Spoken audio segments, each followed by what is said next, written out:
Good morning. Thank you for being here today. My name's Zoe Baker. I'm the Director of Health Strategy at ASU, and it's my pleasure to introduce Dr. Jyoti Pathak. Dr. Jyoti Pathak is the founding dean of ASU's School of Technology for Public Health. In this role, he leads the development of research, education, and entrepreneurship programs at the intersection of digital technology and data-driven decision-making, with a strong focus on improving population health outcomes. A nationally recognized leader in digital health innovation, Jyoti previously held senior leadership roles at Cornell University and Mayo Clinic. His research centers on harnessing technology and data science to advance mental health care and improve health systems. Dr. Pathak, welcome.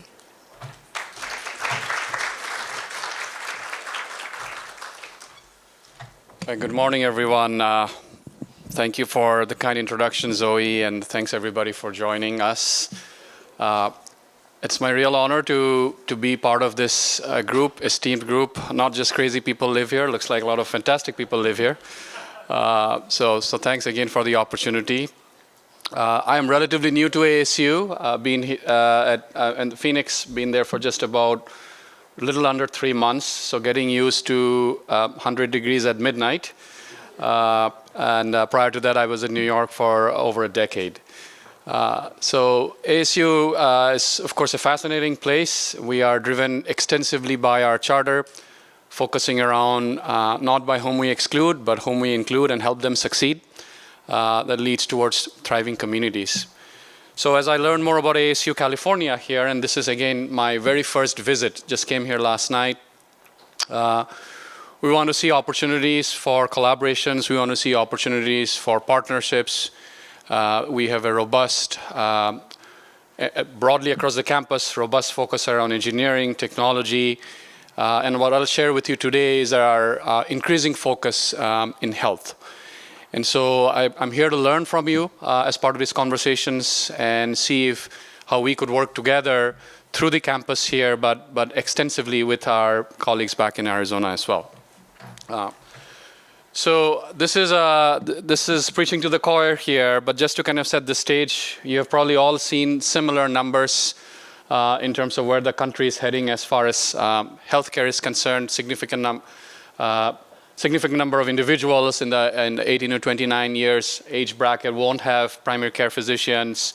The number of individuals with multiple chronic conditions is going to become almost thrice since 2015, and the list goes on, right? And clearly, there's a way of looking at this as glass half full or as glass half empty. We are trying to view this as glass half full. Where increasingly older adults are going to seek medical care at home. So how we can, as a university, be part of their journey. AI, needless to say, there are many AI executives, hospital executives in this room here. AI is being increasingly used for rapid diagnosis and screening. So how can we partner with health systems? How can we partner with tech companies to develop such tools and systems that could be scaled not just in high resource, but in low resource setting? CMS, of course, is going to be an important player, especially as they roll out MVPs.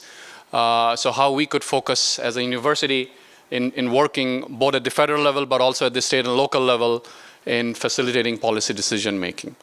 So that's what we are trying to think through at ASU. And unfortunately, when I sort of look at where Arizona stands, we're lagging as a state in several indicators. And I'm not going to go through all of the numbers here, but needless to say, we have one of the poorest health outcomes across the state. There's huge disparities when you go from metropolitan Phoenix area outside to other more rural parts of state in terms of accessing care. Significant challenges. A lot of my work is in women's mental health, so significant challenges in substance use and depression, anxiety, certainly in rural parts of state. Number one driver for pregnancy-related deaths. So there are many such challenges that we are seeing, and the mandate that our president, Michael Crow, has given to us is how can we position ASU as a public research institution to address some of these concerns, both locally, but by that extension, hopefully nationally as well. So that's the overall objective of what we are calling as ASU Health, that not just includes a new school of public health. We also launched a new school of medicine and advanced medical engineering, where in 4 years, our med students would be getting an MD, but also a master's in medical engineering. So we are going to train physician engineers as part of that new school. But how do we also partner with existing units? So the nursing school has been there for over a decade now. An allied health school called the College of Health Solutions has been there for a long time.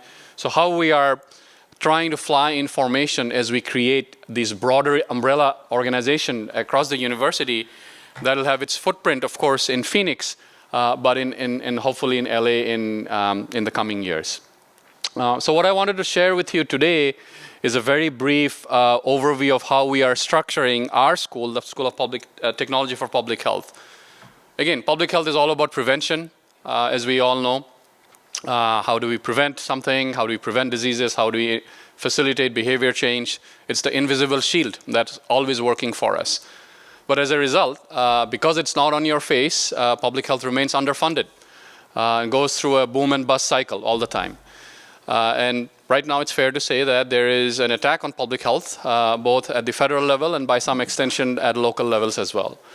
So that doesn't mean that the job of public health has gone down. It's just that you have less resources to do the same amount of work, or perhaps, in worst case scenario, more amount of work.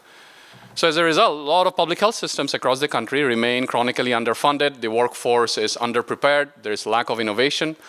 And so the way we are thinking about our school is that how could technology be an enabler in addressing some of these elements so that we can think of future public health professionals, public health researchers, public health policymakers who are thinking about designing scalable, equitable, and hopefully sustainable tech-enabled solutions that could be again implemented in Arizona but broadly across the country. And so that's what our goal is. We are focusing around these 4 intertwined pillars of health promotion, health equity, health education, and health policy, where technology is at the crux to facilitate developing programs that would allow us to scale to large populations, facilitate broader access to bridge the care divide. How can real-time data facilitate informed policy making and decision making? And then ASU has this whole notion of being a highly innovative campus. And so how do we incorporate innovation in how we communicate about health, how do we train our students, and of course how we work with policymakers. So this is a bit of a busy slide here, but again, I wanted to illustrate how we are structuring our school. It's just 100 days old, so we're still an infant. But we are trying to think about the traditional cross-cutting competencies of doing research and training in health policy, health economics, health law, epidemiology, community health, like your bread and butter public health. But then think about increasingly AI and digital health, implementation science. We want to develop technology that's equitable and ethical. And so how do we train students and develop research programs that embed each of these elements? And then we layer them on these 9 vertical areas, which we have identified based on our engagement from various stakeholders, from the community, from public health professionals, from physician groups, from nursing providers, community health workers, and so on. And these are the 9 priority areas that we would be spending, I hope, at least the next 3 to 5 years as we continue to build the school. Heart disease is the #1 killer in Arizona. And that's an area that we will be investing some time and energy. Climate, of course, is a very big theme, particularly around heat and conservation. So it sort of intersects with a wide range of areas which transcend the public health school. We are very grateful to launch our 2 degree programs. We are one Masters of Public Health with a focus around public health technology. It's a 2-year degree program, and a 1-year Master of Science in Public Health Technology. These are the 2 programs that we just launched in August of this year. And we are working very extensively, both with our medical school, the law school, the business school, and our health system, Honor Health in this case, to think about other opportunities for engagement. We are also structuring a focus around practice and service. So inspired by AmeriCorps, we are establishing a public health tech core, where we want our students to have experiential learning, about 6 to 8 credits of experiential learning, working with health departments, working with industry. working with health systems, so that they get those applied skills which would help them hopefully in their downstream employment. And last but not the least, a key element that we want to incorporate in our school is this notion of social entrepreneurship. Public health is all about social good. Entrepreneurship is revenue generation, profit and loss. And sometimes these are opposing forces in traditional boundaries of schools of public health. We want to break those boundaries and really incorporate that you could develop businesses, you could design solutions that has a revenue component to it, but also has a social quotient to it that would lead towards creating larger communities. And last but not the least, we've been working with many different health systems. I used to work at Mayo Clinic before, so Mayo has a huge presence in Arizona, but there are many other health systems in and around the Phoenix area, as well as throughout the state, in establishing a robust, I'm going to skip through this, a robust health data platform that hopefully we think, this is our, by the way, first cohort of students that we welcome, a robust health data platform that would allow us to facilitate access to de-identified or limited data sets, electronic health records, insurance claims data sets, clinical trials data sets, self-report patient-reported outcomes data sets that would facilitate then broader engagement in deriving data-driven insights, but also thinking about new entrepreneurship and IP opportunities, working with startups and companies. So this is something that we are trying to establish as a state, across the entire state.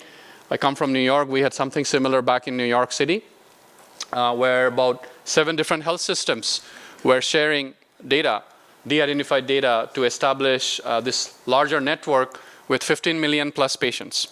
And that has enabled over $100 million in just research funding and many other spin-off opportunities. So we want to enable something like this, and that might be an opportunity where would love to explore collaborations with you all here. This is very honored to be joined by my esteemed group of colleagues across our health system. It's again a small but a very mighty team, but I'm very, very honored to be part of this conversation. And so this is my last slide here. I'm here to learn and listen. This is my very first visit to LA. But when I look at the agenda, when I look at some of the programming that we will discuss, I hope there are opportunities for us to collaborate on many different aspects, starting with mentorship opportunities for some of our students, starting with networking opportunities and hopefully research studies down the line as well. But more importantly, as we grow the ecosystem around health and intersecting public health and healthcare delivery so that we are bridging that divide, I really welcome an opportunity to continue this dialogue and learn from you and hopefully collaborate. So with that, thanks again and welcome to ASU.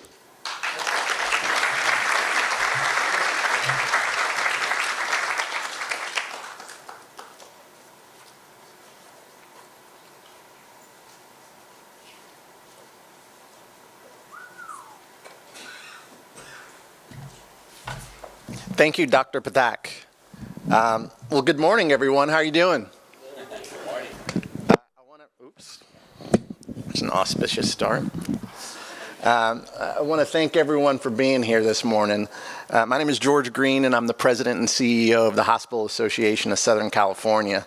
And before we get our program started officially, I'd like to extend our sincerest thanks to Arizona State University for partnering and generously offering us this space. Thank you very much. It's beautiful. It's my honor this morning to introduce you to Supervisor Catherine Barger. She's a supervisor. Supervisor Barger proudly represents Los Angeles County's 5th district, the largest in the county, spanning more than 2,700 square miles across 20 cities and 83 communities. Since joining the Board of Supervisors in 2016, she has championed public safety, mental health services, support for veterans, seniors, and foster youth, as well as environmental stewardship and fiscal responsibility. Catherine is a lifelong resident of the district, and she possesses a deep local knowledge and a commitment to building stronger, healthier communities through the region. Please join me in welcoming Supervisor Barger to the stage.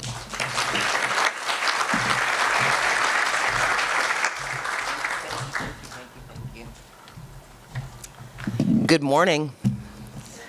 Okay, that was very weak. If I can get up and be cheerful. Good morning.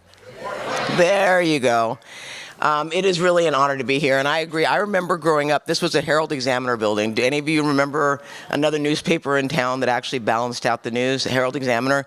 This was the building for the Herald Examiner, and so for me, this is like coming home again. As a little girl, I remember coming downtown and seeing this. So thank you to ASU for allowing us to use this venue. It absolutely is beautiful. So, for those of you who don't know, I began my career actually with Supervisor Mike Antonovich in 1989, and my area of policy was healthcare and mental health. And I tell people that's really where I cut my teeth on public service, but it's really also where I began to understand the importance of having a healthcare system, not only on the public side, but on the private side, to make sure that LA County thrived and worked toward a healthy community. Los Angeles County, as you probably know, is home to nearly 90 hospitals that operate as the backbone of our communities. They are where families turn in moments of crisis, where innovation meets compassion, and where individual, regardless of circumstances, can access care. Our hospitals also play a powerful role in driving our economy. Hospitals are among the largest employers in the county, generating more than 230,000 jobs and providing nearly $80 billion in economic impact. When I heard that number, I actually asked that it be checked. $80 billion in economic impact. They support local businesses, fuel research, sustain an ecosystem that extends far beyond healthcare itself. The strength of our hospitals directly translates to the health of our communities. Yet we also know the backbone is under incredible strain. Who feels as though, and I know Catalina's going to raise her hand, who feels they're under incredible strain right now in healthcare as it relates to what's going on in the state and the federal government? Raise your hand.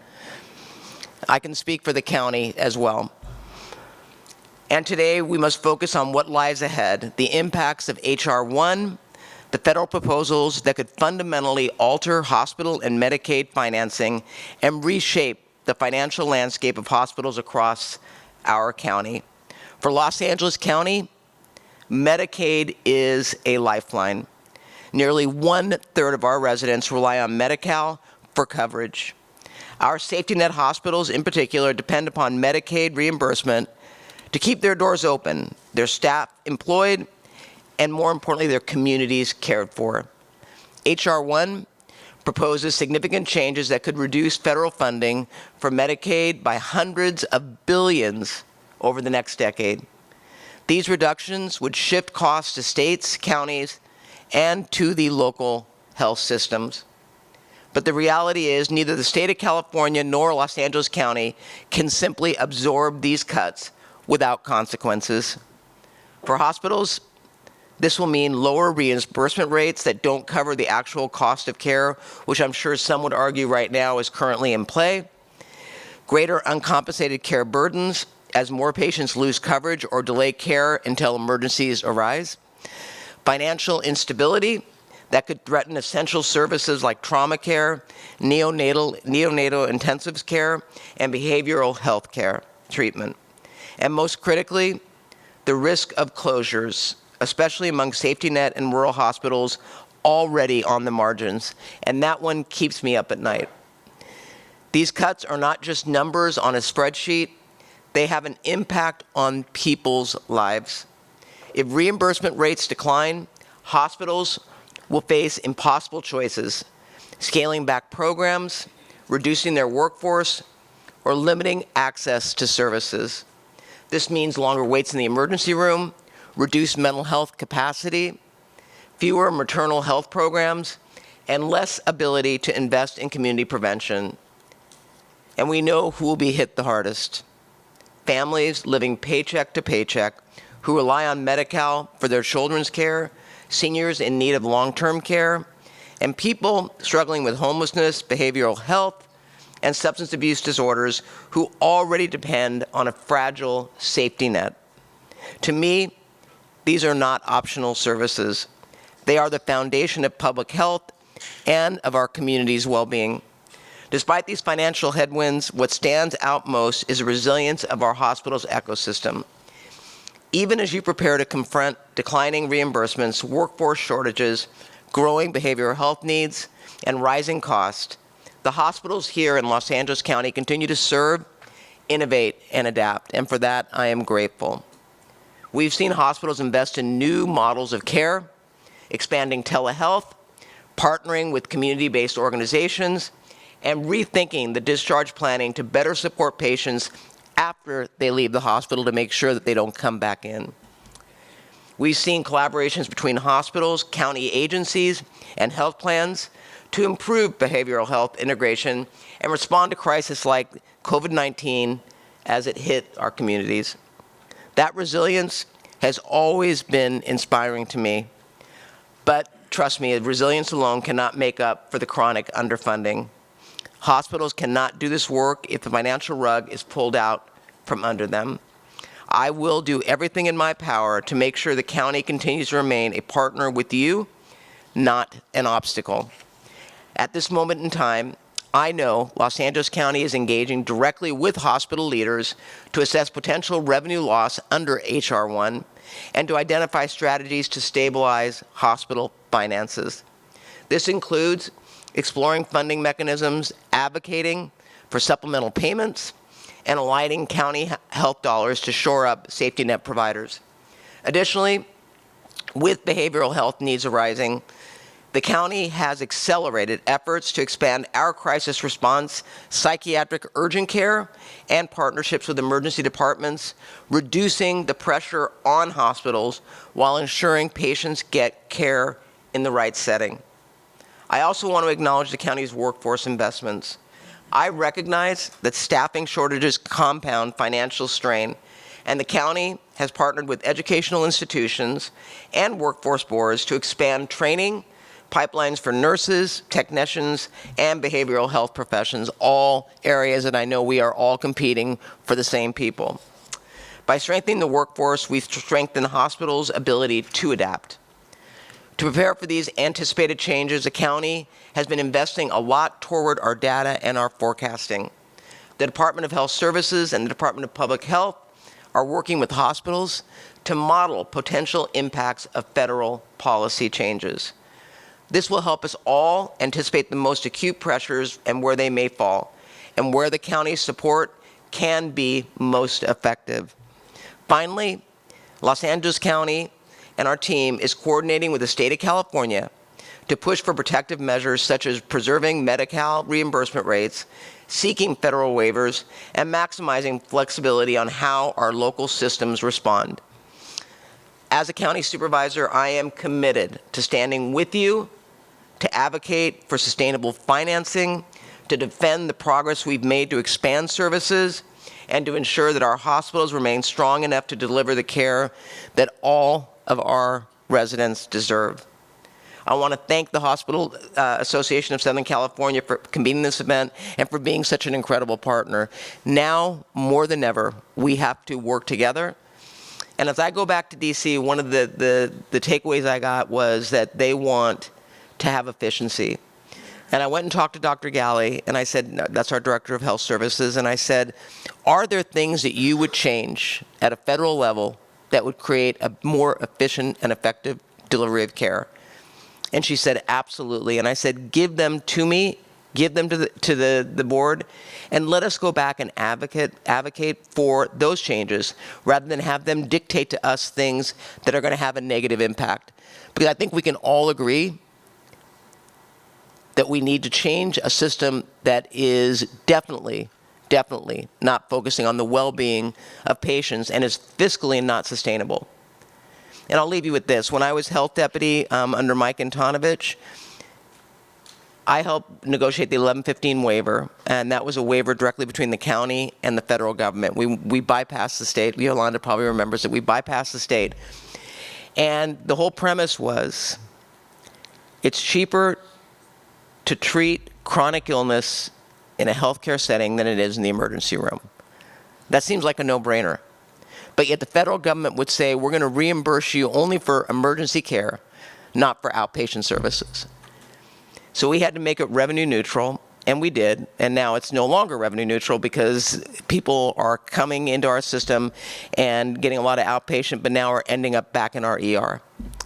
But these are the type of things that we need to continue to push to Washington, because if we don't, the cuts that are going to be made are going to be drastic and are going to have a negative impact not only on those without insurance, but for people that have insurance. It is not going to discriminate about who gets access to health care.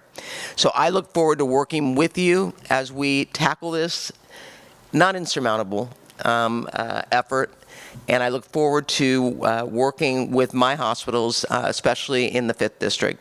And then with that, George, I want to give you a proclamation, because I really do have to say, and I look to Yolanda because we had a situation with Martin Luther King Hospital. And I remember when Martin Luther King closed, and it had a domino effect. And St. Francis could only absorb so much. So people say, well, that's a private hospital, that's not a county hospital. I said, as far as I'm concerned, we are all in this together, because if you fail, so do we. So I look forward to working with you all to make sure that we prove Washington wrong and show them we can provide effective health care in a setting that actually meets both the financial and the physical needs of our constituents. So with that, George, I'd like to give this proclamation to you. Thank you. Yeah, you got it.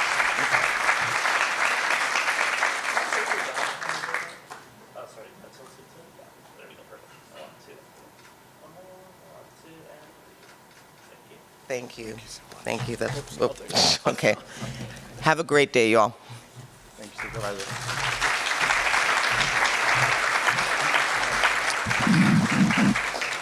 Well, that was completely unexpected, and thank you, Supervisor. I accept that on behalf of our team and all of our hospitals, because as you stated, without collaboration, we cannot continue to deliver care to patients and communities, and we're going to need a lot more of it in the coming weeks, months, and years.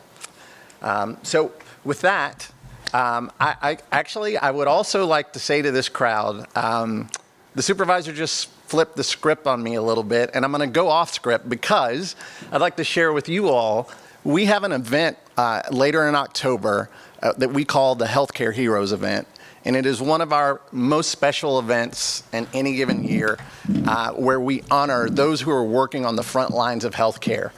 These are individuals who are in one way, shape, or form touching patients, involved in communities on a daily basis. There are unsung heroes, and they really never get the credit that they deserve. So we implemented an event where, through a nominations process, we identify frontline champions. We also identify a legislator of the year. And this year, spoiler alert, our legislator of the year is going to be Supervisor Barger. So I will get to return the favor on October 25th and honor you, Supervisor. So thank you very much. All right. Well, I wanted to take the opportunity to tell you a little bit about HASC, who we are and what we do in advocating on behalf of our hospitals. So starting off, we don't just represent hospitals in Los Angeles County. We represent hospitals in 6 counties in the greater Los Angeles area. They serve a population of over 19 million people, and that territory covers over 35,000 square miles. We're a complex hospital association. We advocate on behalf of our members, focusing in at the local level, think cities and counties. If there's a piece of policy or regulation, an ordinance that is going to impact the way that hospitals handle their operations or interact with patients and communities, we analyze those, and if we think they're going to benefit hospitals, patients, and communities, we try and politic them through the process. If they don't, we work with decision makers to either mitigate their impact or amend that language so that it will benefit those patients and communities that we're serving. That is first and foremost in what we do day in, day out, and we have a great team that are leading those efforts. In Los Angeles County, it's Adina Tesler, who's in the back of the room back there. We also have several subsidiaries that are focused in on representing our members and trying to help them in their operations. The first is All Health. which is our subsidiary that specializes in fee-for-service products to help our hospitals with their operations. We also have the National Health Foundation, which is a not-for-profit that is focused in on research, the social determinants of health, and also runs recuperative care organizations. A little bit more about those later. And then finally, we have a subsidiary called Communities Lifting Communities, which is focused in on improving public health. One of the areas that they've focused in recent years is trying to improve birth outcomes for Black moms and Black babies. We have nearly 170 hospital members, and many of those members are part of 30 state and national health systems. We represent a diverse community of hospitals, not-for-profit facilities, investor-owned facilities, government-sponsored facilities. Focusing in on Los Angeles, taking a look at healthcare, hospital care in Los Angeles, we have 108 hospitals with over 25,000 beds that see over 900,000 admissions in any given year, and also have over 98,000 deliveries. They also see, look at this number, 3.5 million emergency department visits in that year, just 108 hospitals. Our hospitals have a massive economic impact. The supervisor alluded to it. At the statewide level, hospitals drive over $370 billion in economic output and represent 965,000 jobs. Again, in Los Angeles, those numbers are almost $80 billion in economic output and over 237,000 jobs. Hospitals are vital to the economy of Los Angeles. So how do we do what we do? We have a mighty team, but it's a small team. We have limited resources. And so every year we need to focus those resources on the issues that are most important to hospitals so that they can continue to deliver a high quality of care to their patients and their communities. So we start that process at the staff level. The leadership team at HASC goes in and develops a set of strategic priorities for the upcoming year. We then go out to all of our CEOs in those 6 counties and get their feedback and input on the strategic priorities that we develop. We then take those back to our board of directors and we get their input and we finalize those strategic priorities where we focus our resources in any given year. In 2025, the board approved strategic priorities in the areas of behavioral health, emergency management services, supporting workforce issues, improving public health, working with our local Medicaid managed care plans, local advocacy, so working with decision makers and stakeholders in the community, trying to help support their efforts to engage with those experiencing homelessness, and we also hold back a little bit of resources for issues that are thrown our way in any given year. There are always issues that are thrown our way in any given year.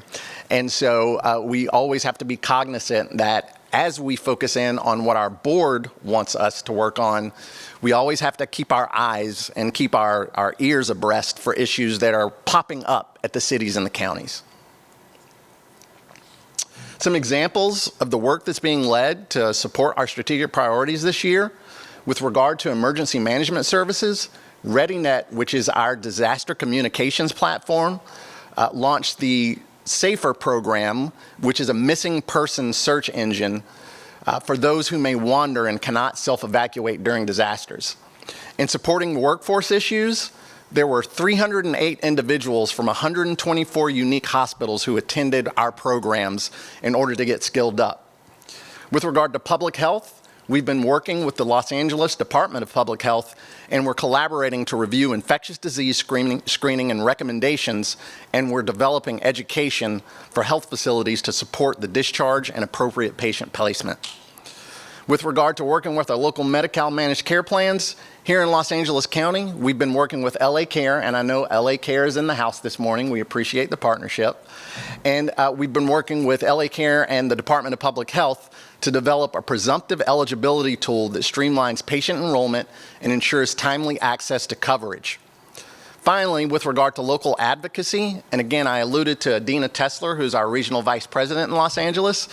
She worked very hard to secure an increase in Measure B funding to support 15 non-public trauma hospitals who are vital to that trauma system. Now a little bit about our recuperative care programs. For those of you who don't know, recuperative care or respite care helps hospitals to compassionately discharge those experiencing homelessness when they no longer need an acute level of care. We have 6 facilities in the greater Los Angeles area, but I wanted to highlight 3. Pico Union with 58 beds, Glendale that has 36 beds, and Arleta, which is our newest facility, which opened at the end of 2024, which has 148 beds that are focused in on homeless seniors. What these facilities do once patients are discharged from hospitals are take them in and help get them connected to social services, jobs programs, and ultimately interim and permanent housing. They're focused on breaking that cycle of homelessness. There are lots of recuperative care organizations out there. There are lots of individuals that have recuperative care homes. But what we're doing is absolutely top level, best in industry, and it's demonstrated by Arleta, because Arleta is actually a partnership with the City of Los Angeles. The City of Los Angeles saw the work that was being led by the National Health Foundation and bequeathed that facility, which was a former assisted living facility, to the National Health Foundation and said, we like what you do. We want to help seniors who are homeless in this community. Take this building, let's renovate it together, and let's make good things happen. And that's exactly what they're doing.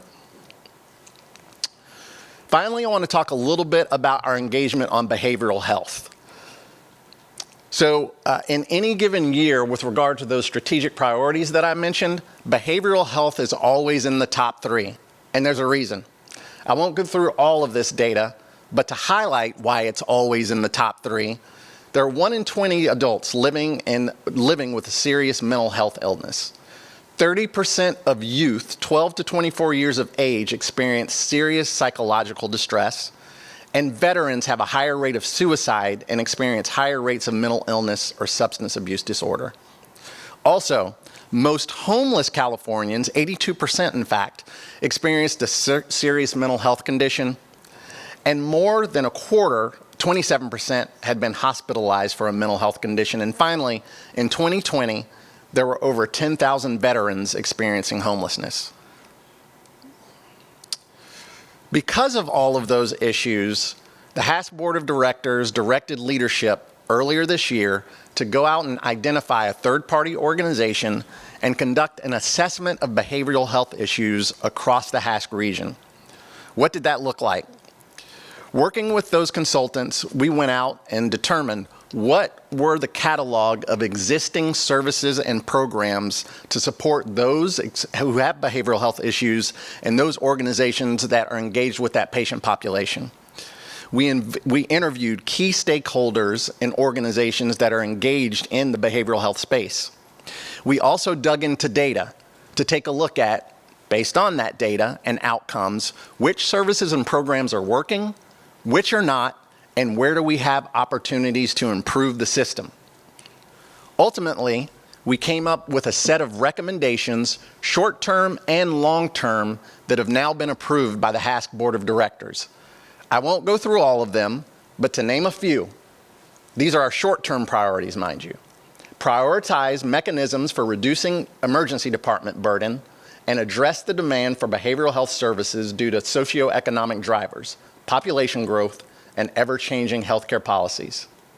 Expand access to crisis stabilization programs, step-down facilities, and mobile crisis response units.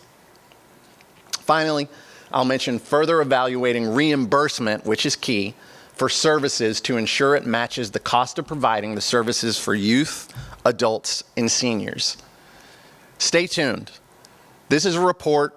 The ink has not yet really dried on it.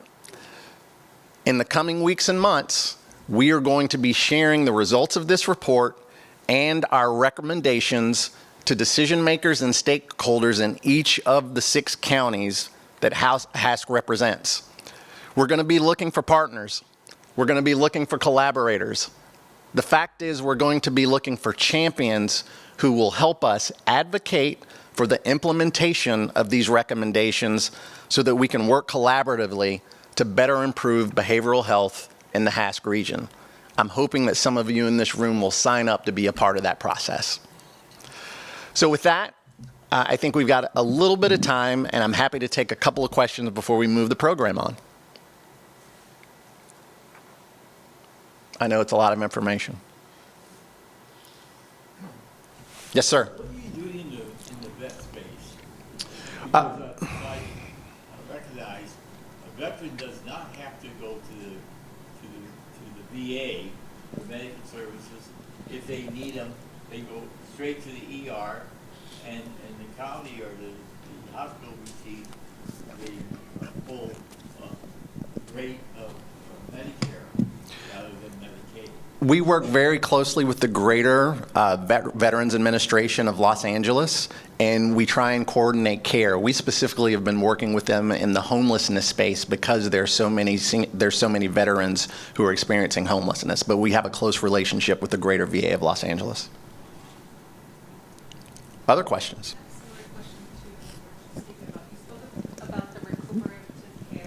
Microphone, Shay. There you go. And partnering with the different organizations to help get them back on their feet with workforce and support services. Do you have any data that speaks to how many people made it out of homelessness and transition into like workforce or having a home?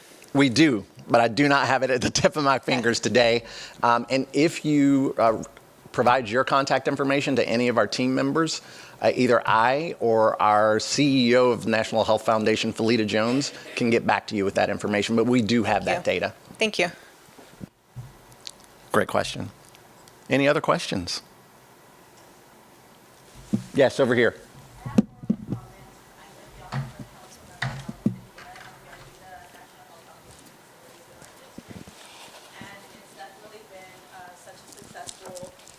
Facility to have in our district, and it was a little challenging to get LAHSA on board because recuperative care is such a new model, but it is definitely a model that should be followed. So I just wanted to give a comment on that. Thank you.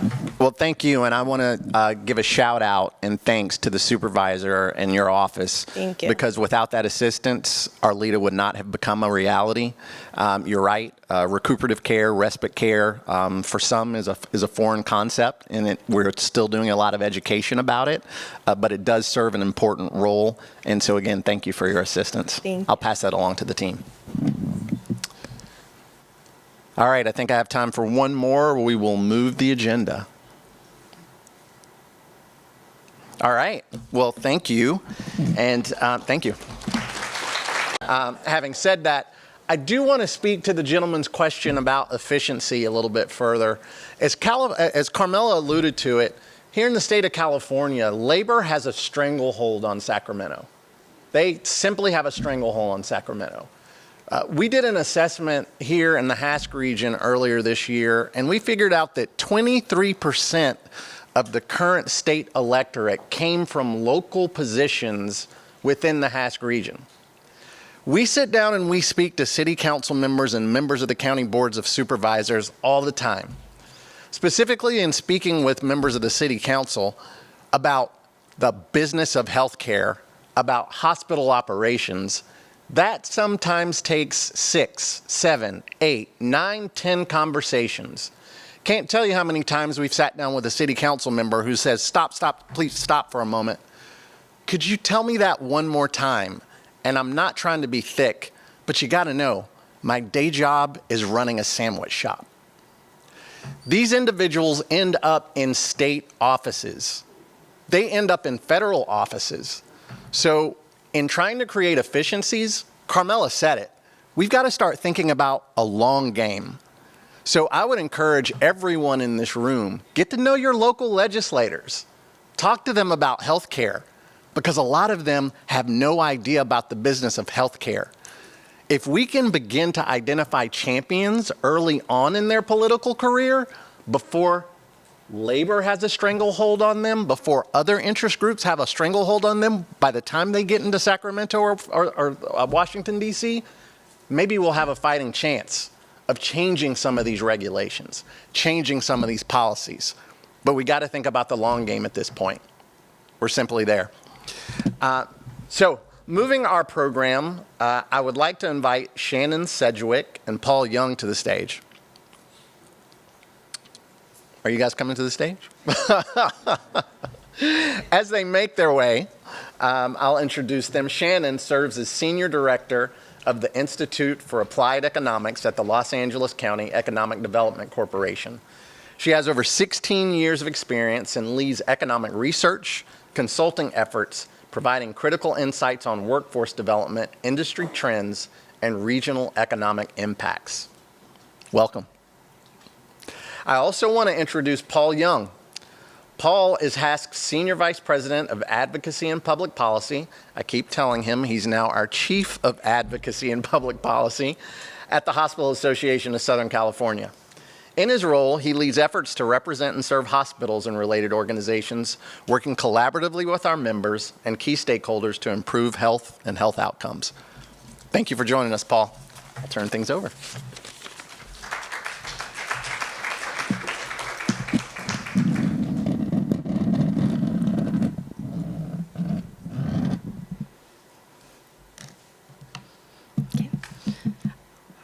Good morning, everyone. As mentioned, I'm Shannon Sedgwick, Senior Director of the Institute for Applied Economics that's housed at LADC. I want to thank HASC for inviting me to share with you all today. I'll be providing some context on the broader economy and how those conditions influence the environment that hospitals are operating in here in Los Angeles County. As a quick roadmap, this is how we'll proceed. We'll take a look at the U.S. economic backdrop, and then we'll zoom into Los Angeles County. After that, we'll discuss the role of hospitals in the local economy, and then we'll look at some of the headwinds, policy pressures, and some closing thoughts. So start with a few key indicators of U.S. economic performance.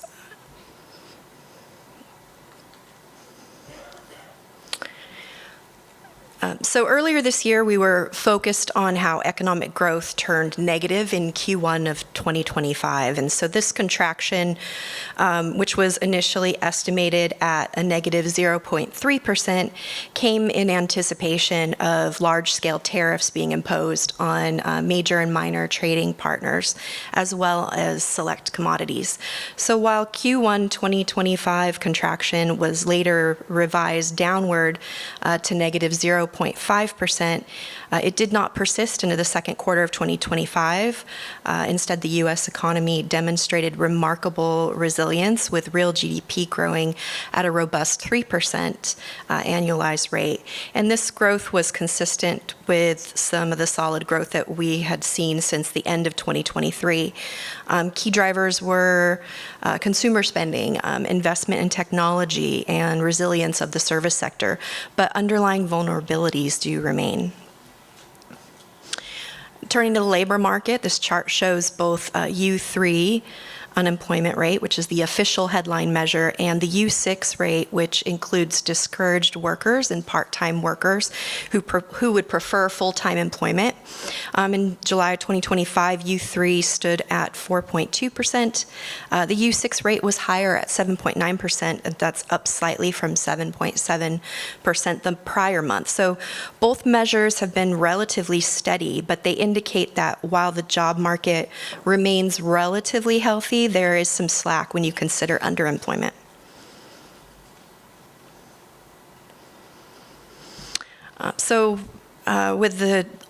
In light of the changes that have been taking place in tariff policy, why did we see a snapback in real GDP growth in that second quarter? And why has the labor market remained relatively stable? And the short answer is that the U.S. hasn't really seen the full bite of tariffs yet. This chart's based on calculations from the Yale Budget Lab. It shows those changes in tariff policies that have taken place this year. And average effective rates, which started at 2.4% in early January, skyrocketed to a peak of 27.99% by April 13th. And that represented, more than a tenfold increase in just over 3 months. Tariffs stayed at this elevated rate for just a month. After capitulation day on May 12th, rates fell dramatically, settling into 18.6% by August 6th, and then had fallen again to 17.4% by the end of August. So these lower rates seen since May have really shielded U.S. consumers from some of the higher prices on imported goods. October will be a key month as the pending legal decisions on broad tariffs imposed under the international, the IEEPA, which have been challenged in court, those will redefine trade costs. So just a quick poll, how about by a show of hands, how many here have taken an economics class? Great. How many remember that GDP equation, right? Economic growth, GDP, C plus I plus G, net exports, right? Does anyone know how much of our GDP is related to consumer spending? 68%, right? So when we look at our macroeconomy, it's why we take a look at what's happening on the consumer front. So data from the University of Michigan, it illustrates the point about consumers being shielded from price hikes. Their expectations of inflation over the next year, shown in red, they fell beginning in May. Similarly, consumer expectations of inflation over the next 5 years, shown in green, dropped as well. So it should be noted that while both those short-term and long-term expectations of inflation declined after May, they remained higher than the levels seen at the beginning of the year. So tariffs are having an impact on those perceptions. Let's jump to sentiment. So along with those consumer expectations regarding inflation, we're seeing the corresponding fluctuations in consumer sentiment. So after reaching 71.7 in December of 2024, sentiment plummeted to a low of 52.2% in May, and that's a decline of over 27% in just 5 months. And this was followed by a modest bounce back. But we can see that with the August reading of 58.6 that this recovery was short-lived. And if consumers continue to believe that inflation will persist over the short term and the long term, we can expect that consumer confidence to remain significantly depressed, and that will impact our economy. Okay, so a lot about consumers and sentiment. Let's take a look at business sentiment. We can get insight into business confidence and long-term growth prospects by looking at investment patterns. So we're looking here at non-residential fixed investment, which includes spending on structures, equipment, and intellectual property. So we've seen as Q2 showed continued growth in business investment at 1.9%. However, it represents a notable drop from the exceptional 10.3% that we saw in Q1 of 2025. So keep in mind that the Q1 surge may have been influenced by businesses front-loading investments ahead of expected policy changes. It also reflects a snapback from the depressed reading in Q4 of 2024, where business investments slowed due to policy uncertainty around the U.S. presidential election. So that said, the 1.9% in Q2 is roughly half of the growth rate seen in recent history, and if it continues into the next quarter, it will definitely be a cause for concern. I think the latest news or most recent news is we had the Federal Reserve's target for the federal funds rate shown here. The Fed's begun to lower the rates after maintaining those higher levels for much of 2024. On September 17th, so this month, the rate stood at 4.25%, down from 4.5% in December and 5.5% in August. So the Fed has signaled that it expects to lower rates further by another 0.5 percentage point by the end of this year and another 0.25 point by 2026. And the rationale is really risk management. They're more concerned now about the state of the economy and the potential softening of the labor market than about inflation. So let's take a look at LA County. Just a few quick facts about how large it is, right? 9.8 million people, 20th largest economy in the world if we ranked it alongside countries, 4.5 million payroll jobs.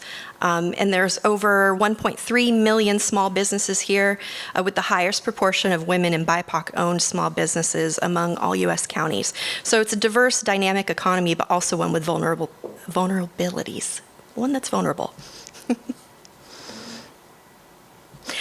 So this chart shows real GDP growth in Los Angeles County, specifically year over year, and you can see the slowing in some of the growth that's expected moving forward. So looking ahead, the forecast for 2025 is 2.4%, moderating to around 1 to 1.5% in the years after. Total non-farm employment in LA County is just over 4.5 million jobs.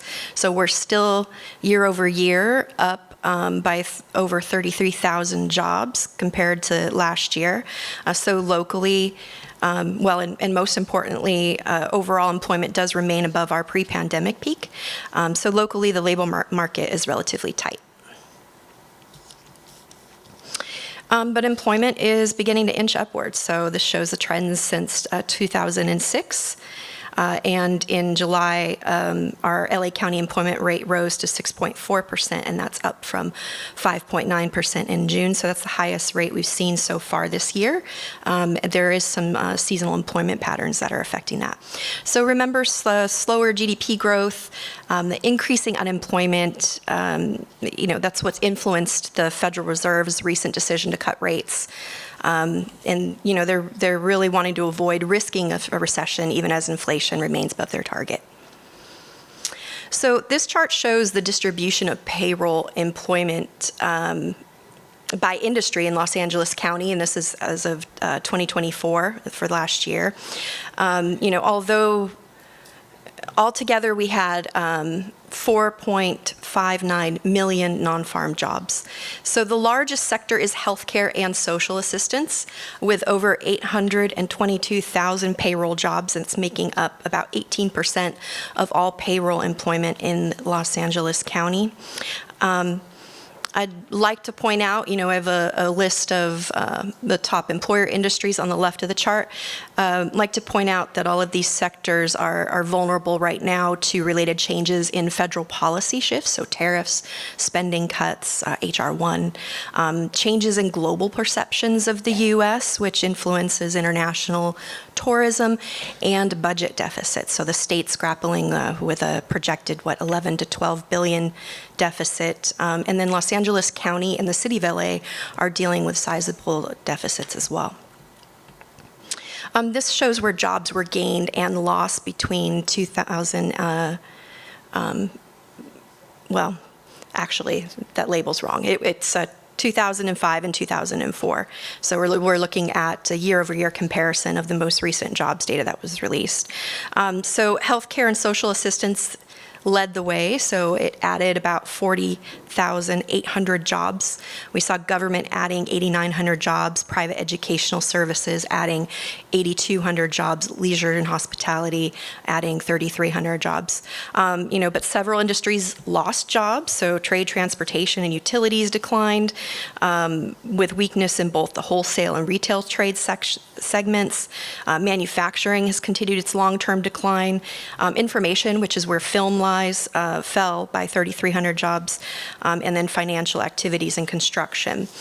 So while healthcare has been growing consistently, other major industries in the county are contracting, creating this mixed picture overall. So in fact, if you removed healthcare from the picture, that 40,800 job gain, the net result would have been a total would have been a job loss of close to 10,000 payroll jobs over the year. So it's been buoying up the rest of the job market.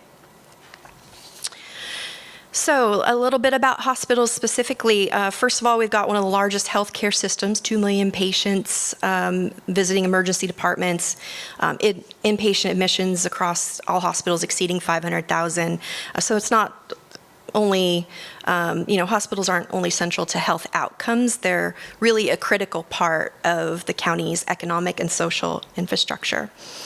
Here are just a few key facts and a map of some of where the hospitals are across the county. So, we've got about 27,000, almost 28,000 licensed beds in total, a mix of public, nonprofit, and for-profit institutions. So it's a diverse system, right?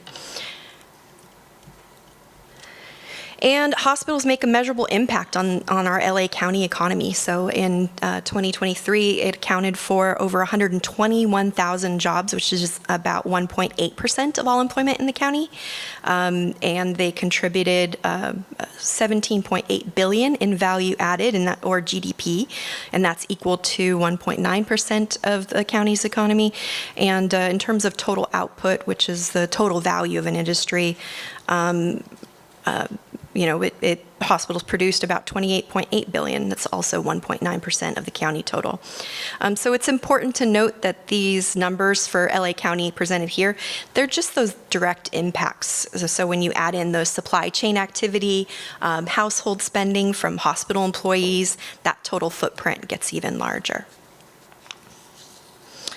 One of the defining features of hospital employment is its resiliency. So this chart tracks payroll employment from 1990 to 2024. It's indexed to 1990 levels.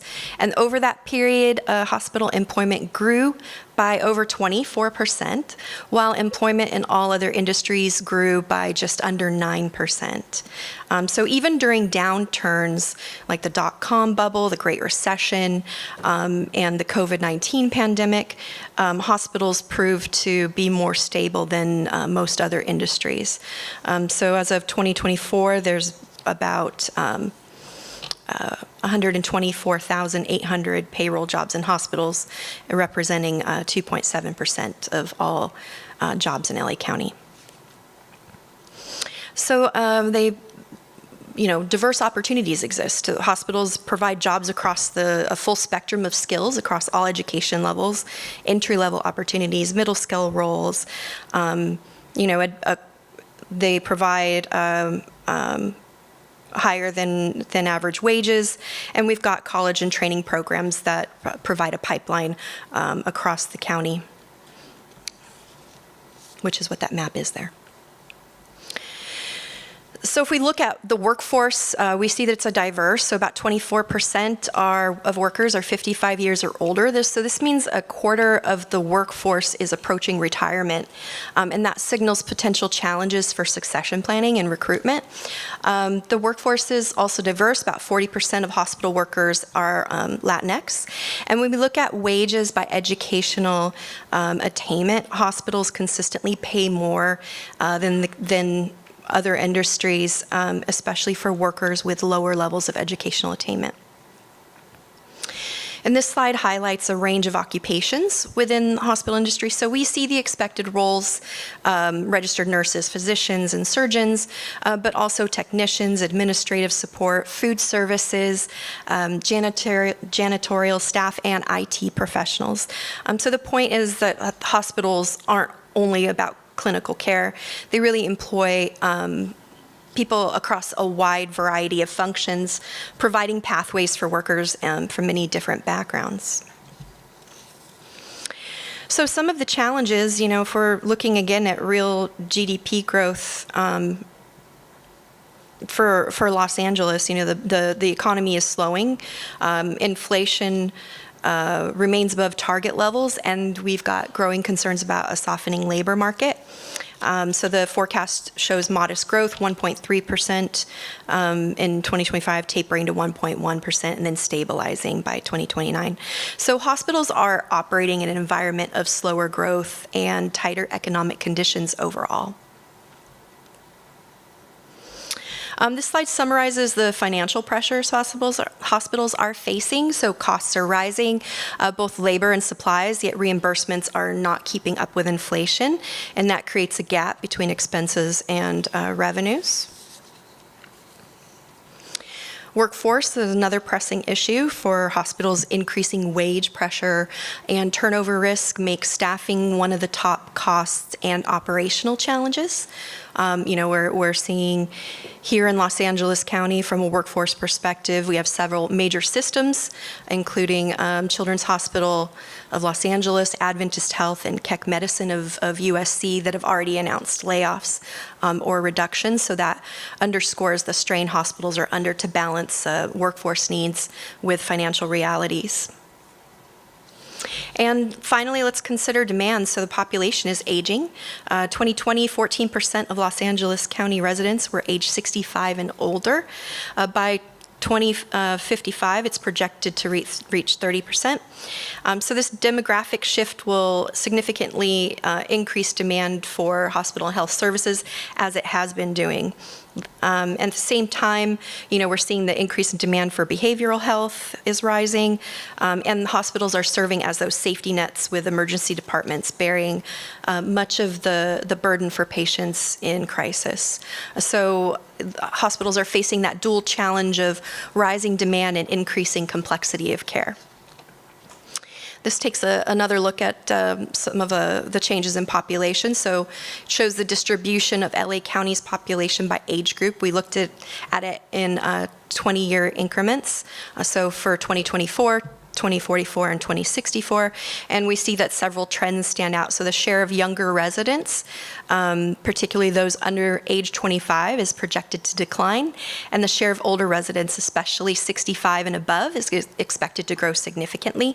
So these shifts are they're influenced by declining birth rates, migration to other regions, changes in immigration patterns. And for hospitals, this means that planning for a future with fewer young workers entering the labor force and many more older residents that are needing care. So hospitals don't operate in isolation, right? We've got external pressures that shape the environment, federal policy shifts, including H.R. 1, the so-called One Big Beautiful Bill, will reshape reimbursement and funding streams. Immigration policies influence whether patients seek care or avoid it due to fear, which impacts demand patterns. We have wildfires and climate-related events increasingly, disrupt operations. They disrupt supply chains and patient access. And then broader housing instability in the region has direct impacts on health outcomes, with hospitals absorbing the consequences when community supports fall short. So these are all factors beyond the hospital walls, but they directly affect the ability to deliver care. And this slide looks ahead at some of the key policy advocacy issues, on the federal front, new federal budget, it reduces spending for Medicaid, but Medi-Cal in California by roughly $1 trillion over 10 years. So placing pressure on low-income communities and safety net providers. Also, proposals associated with H.R. 1 would restructure those how public health social determinants and federal health grants are allocated. So that's potentially tightening margins for hospitals more dependent on those sources, and of which there are many here in Los Angeles County. And for the state level systems, that translates into cutbacks in coverage, lower rates, or increased uncompensated care burdens. So add to that some seismic retrofitting requirements that are due by 2030, and so that funding for those are another critical issue, and that will require billions of dollars in investment statewide. So hospitals are really weighing the trade-offs between investing in their buildings and investing in care delivery. And then once again, immigration policy has implications for both access to care and financial pressures on hospitals, and so these are areas where advocacy at the state and federal level will really be essential to supporting hospitals in meeting their mission.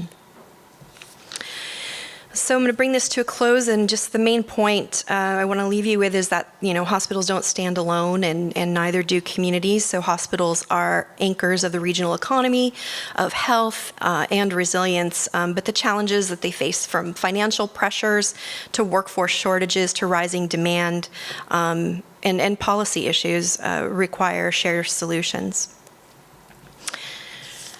With that, I want to thank you for the opportunity to share the economic overview. And now I'm going to pass it over to Paul Young from HASC.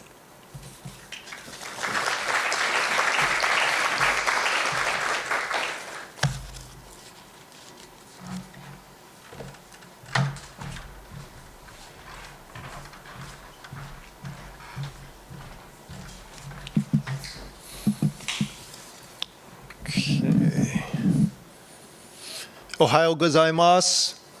I thought I'd try something a little different instead of your normal good morning. I want to wake you up a little bit, right? Something different. Come on, go with it. All right, you've heard a lot of the depressing news already, so I'm coming in basically to come in with a hammer and just kind of drive it all home in my presentation.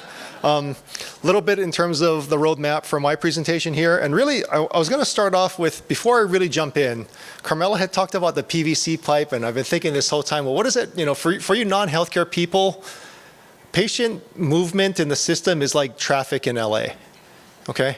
Just imagine you getting on the freeway, right? You're going to take the 110 when you leave here, the 101, the 405. And just imagine you're stuck on the freeway because DOT decided to block all the exits, right? Imagine how gridlock is created that way, right? Or if you're driving into LAX and going, gosh darn it, it's taking me 30 minutes to get to Terminal 5 to get to because what's going on, right? Same thing. Because there's no discharge options to move a patient out of the hospital, same thing. Just imagine that when you're driving, when you leave here, right? Oh, healthcare is like our freeways, okay? So I'm going to talk a little about the Medicare conundrum because, and it was touched upon already, right? Really about the aging of the population, right? We call it the silver tsunami, right? Ohio gozaimasu, silver tsunami, get it? Okay, I'll be here all week. And really, when you look at the overall population, all right, right now, and I'll show you a little bit later, it's like 1 out of 6 or so within LA is Medicare. But as we look, as the boomers continue to age, right? The boomers started aging in 2011 was the first year. I'm trying to do math because my mom was the first year of the boomers, 2011, and then up to 2029. So really, as the boomers age in, the Medicare population just swells. And it's significant for healthcare providers because Medicare is, I like to call it, it's the straw that kind of stirs your frappuccino, okay? Medicare is the base payment, essentially, that commercial insurers use. So it's sort of like the floor for commercial insurance. And it's also the ceiling for Medi-Cal payments, right? And as we'll talk about it later, Carmela kind of already addressed it, is like that ceiling kind of got reinforced by the feds with HR 1. And it's like, it's like a seismic retrofit in terms of like how far we can go in terms of our payments. And then lastly, really touching upon it too, is that Carmela had also mentioned that Medicare, unfortunately, even though it's sort of that bellwether, it only covers approximately 80% of our costs. And that's before potential sequestration, which is going to take that ceiling down, right? So think Willy Wonka when he was kind of walking in. You know how like the ceiling got shorter and shorter in that old movie, right, with Gene Wilder? That's kind of what's happening right now in healthcare, right? We're going to have to kind of duck our head a little bit. So here's the population for LA County. You can see, right, how it grew, right, from about 11% up to about 15 or 16. So 1 out of 6 of you right now in this room is probably a Medicare beneficiary. I hope not. You look very young, right? But that's going to go up to roughly 25% in 2033, 2036, somewhere around there. Also significant because if you ever want to read the Medicare trustees report, I highly recommend it. It's only about 800 pages long. Right, the Part A trust fund will run out of money between 2033 and 2036. All right, so when you look at your paycheck, when you see that FICA FUTA thing that takes money out of it, right, that's part of it. That's paying for it. So it's not going to be able to pay for the services essentially that you're entitled to because the trust fund runs out of money. Right, it has zero balance, and at that point, it can only pay out whatever comes in through payroll. So, right, so they're projecting they can only pay 90 cents on the dollar around that time once that happens, right? And that's essentially paying for the services, right, that hospitals are providing. Okay, so here's a little bit about LA County and also another indicator for Medicare being that bellwether, right? What does Medicare cover, right? It covers over 40% of inpatient days. So when you look at LA County hospitals, right, 40% of you, right, are basically, right, a Medicare patient right now, heads in a bed, right? And that's been very consistent over time. But again, as the patient population starts to age, right, it becomes a capacity issue. Because what you see here in this slide is when you look at 2019 versus 2023, when you look at that N, that's the number of inpatient days. It didn't change a lot, right? It's roughly the same amount when you think about it, because the system has constraints in terms of capacity. There's only so many beds, and there's only so many staffed beds because of the labor constraints, right? So we're roughly at about 96% occupancy, which I know a hotel would love to have, but that's where we're at. And how do you get more people in as the population starts to age? Because they're going to need inpatient care. Fun fact there, I mean, a Medicare beneficiary, approximately, let's say 200 admissions per 1,000 beneficiaries. The average population is about 80, right? 80 admissions per 1,000 population. So again, as we get older, there's more demand for services. Where do they go, right? And how do you get them out? That's the name of the game. So imagine the freeways getting clogged with more and more cars, right? And there's no more exits, there's no more lanes to kind of build. What do you need? You need high-speed rail. That's the solution. That's going to fix everything. I'm joking again. Come on, work with me.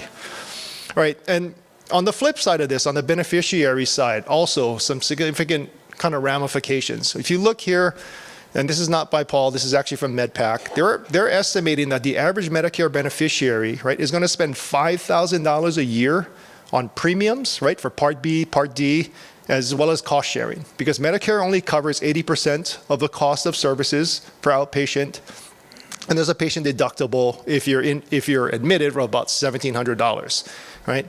You juxtapose that with the fact that the average Medicare retiree is making about $1,800 a month in Los Angeles, right? So the senior is going to be put in a very difficult situation of, do you pay for your rent or your housing? Do you pay for food, or do you pay for healthcare? Because this is essentially consuming 25% of their paycheck, right? And again, as more seniors come in, that's another financial constraint for hospitals, because essentially, what do you do with that copayment that you can't collect, right? You are expecting a certain piece of revenue that you can't get anymore, because you're basically trying to squeeze, blood from a rock, right? It's not going to happen. So again, another kind of financial issue that hospitals are going to have to deal with. Here's a distribution of covered lives, and what we did here is why we did this was we were looking at, what does LA County look like in terms of the overall coverage before HR1 really starts to impact us, right? So this is Q1 in 2025. We'll update it over the years, really to see, what happens with not just the Medi-Cal piece, which is sort of that, I don't know, that purpley kind of color towards the top, but also the commercial coverage, right? Are we going to start to see declines? Because that's where the uncompensated care will start to hit hospitals, because people are still going to come to the hospital regardless of whether or not they have coverage or not. Second slide here was looking at, actually what we did was we took those same coverage counts and added in what's called fee for service. So the first one was insurance coverage, and then this one actually adds in if you're directly covered either by the state, DHCS, or by CMS, by the feds for Medicare fee for service. So you can see that there's approximately 10.7 million people covered in LA. And hey, Paul, that doesn't sound right, because there's less than 10 million people in LA County, but it's because some people do have double coverage, right? So you're always going to have more covered lives relative to the population. And I threw Orange County in there just as an example to kind of show you the difference between counties, right? You'll see in Orange County, that green piece, which is commercial coverage, is a lot higher in Orange County than it is here in Los Angeles, right? A little bit more, I would say generally affluent. It's because I live there, so it's a great county. Come check it out. Okay, so here's an example, and Carmela also touched upon this, was, where are hospitals spending? We kind of talked about the revenue piece a little bit, but where are we spending money? And you can see in terms of the N, again, this is the average cost per adjusted patient day. It's a very technical healthcare term, where we basically look at the number of inpatient days and we factor it up by outpatient services. But it costs an average of $5,000. And you're saying, wow, that's a lot of money. I don't even pay $5,000 for the Ritz-Carlton, right, for one day. But why is it? And Carmela already touched upon this. Half of the cost is labor driven, right? Healthcare is an expensive endeavor because of labor, right? When you think of an RN making at least $10,000 a month more, right? And And there's a ratio, right? There has to be so many RNs per patient, and that's what drives it up. And you factor in the cost of benefits. Someone had already talked about this cost of supplies and the issue of OCA and some of these other constraints is that, so when you look at the number and the overall growth, costs are going up in LA County. This is by 5.4% per year, right, since 2019. So, and remember how Carmela had mentioned how the state wants to look at capping revenues, right, or spending at 3.5%. So the math really doesn't add up, right? I'm doing math in my head. That's almost a 2% variance, right, in terms of that. And how is this going to be sustainable given that gap? See, I told you I had lots of good news. So here's the inpatient revenue piece as well. So you kind of look at it here, revenue not growing as fast. And what you look at too is in terms of LA County, look at that dark blue on the left side. That's the commercial managed care coverage, right? And the rest of it is essentially like public coverage. So as, and this is the average. I'll show you on the next slide, depending on who you are. And this is the 71 different general acute care hospitals in LA County. And what it's basically showing you is each column, right, is one hospital.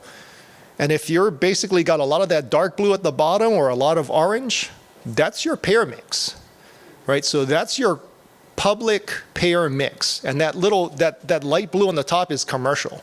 So you can see if you're in that far left, all the way kind of towards the midline, you are severely vulnerable to the impacts of HR1 because HR1 is mucking with your Medicare payment through sequestration potentially. And number two, it's dropping Medi-Cal enrollment and it's capping what we can get, well, I didn't want to, Yesenia, did I scare you that much? My God. So it's capping how much we can get on a Medicaid basis too. So again, vulnerability of just like half of the system is like just collectively holding their breath thinking, oh my God, like how am I going to dodge this freight train that's coming right at me? Okay. This is another depressing slide. This is every little dot, right, is an individual hospital. And this is showing you what their operating margin was in 2023. So operating margin, for those of you not in finance, right, we're taking a look at what you make on the patient revenue side, which is your full-time job, right? Other operating revenue, which is your side hustle. And we minus out what your average costs are. And guess what? The average Joe hospital, right, can't pay their bills based on those, right? Based on working a full-time job and a side hustle, we still can't pay our bills. We're still about 2 cents short on the dollar, right? Which means they need non-operating income. So you need your parents to come in and basically front you at least $2 so you don't get kicked out of your apartment, okay? Or make your car payment. And again, what are our operating expenses? It's labor. Right? So how do you, and that's why cash, Carmela had brought up like days cash on hand is so important because if you don't have enough cash, you can't even make payroll if you're a hospital that's struggling. Okay, so I'm pretty much wrapping it up. I know you guys are all jazzed up. And we already talked about different kind of industry headwinds. Each of the three, different presenters before me did a great job kind of explaining kind of like essentially what's going to hit the fan the next couple years, right? We talked about the impact of HR1 and diving into that, I want you to just bring into the fact that, okay, why is HR1 so big, particularly on the Medicaid side? And Carmela touched upon it was provider taxes. So what happens on the Medicaid side is the base payment is so low. So I was thinking about, okay, what kind of example would I give you? It's like, okay, let's say you have a job and you have a pay range, right? Let's say your pay range is $100,000 a year to $200,000, okay? You got a nice wide pay range. If you're working for Medicaid, Medicaid's giving you like $100,000. They're not giving you, the midpoint, or they're not giving you the high end of the job spectrum. They're paying you $100,000, right? And what the system has to do is basically we self-finance supplemental payments to get us further up the chain, right? So literally through federal matching funds, the system says, all right, if you put up $50,000, Paul, right, the feds will give you another $50,000, and that's how we're going to max out your salary at $200,000. But you self-financed at $50,000, so you're really only making $150,000. Right, and that's kind of the conundrum that we're in. But what the feds want to do is basically say, I don't want to give you $200,000 anymore. We're going to whack down your pay grade down to $180,000, right? So that's what's kind of happening. You have to kind of have this constraint that's happening. we already talked, it was already covered about the supply chain costs, right? That has been rising since COVID. Carmela talked about SB 525 and minimum wage. Again, more kind of pressure, right, on the system. And the one other thing to mention is contract labor. That, since COVID, you know, that's also been an issue, right? I want to say it was 1 out of 12 RN hours is actually contract labor. And that's another thing that the hospitals have to look at trying to constrain, because contract labor is about twice as expensive as an employed nurse. And most of our contract labor is RNs, right? It's you know, and the hospitals do outsource things like EVS, you know, security, dietary as well. But I mean, RNs are the big ticket item because of demand. And there's a lot of nurses who used to work a full-time job at a hospital that says, you know what, I kind of like working contract labor and get to move around here and there and actually make a heck of a lot more money being a contract nurse, right? And then we already touched upon seismic, as well as the Office of Healthcare Affordability. So I believe, well, really looking here on this, I promise, I only got a couple more slides left. Carmela touched upon the impact for LA County, I mean, not LA County, but statewide, right? The 66 to 128 billion. Now the estimates for LA County is kind of tough, right? So I just really kind of put up there like, well, LA County hospitals represent roughly 21% of statewide revenues, right? We represent this much of Medicare and this much of Medi-Cal. So like how much of that hits LA County? You can, you know, it doesn't matter if you use 20% or 30%, it's a really big number over a 10-year period, right? That gets squeezed out of the system, right? On top, and this is excluding even impacts of OCA, which Carmela also showed you.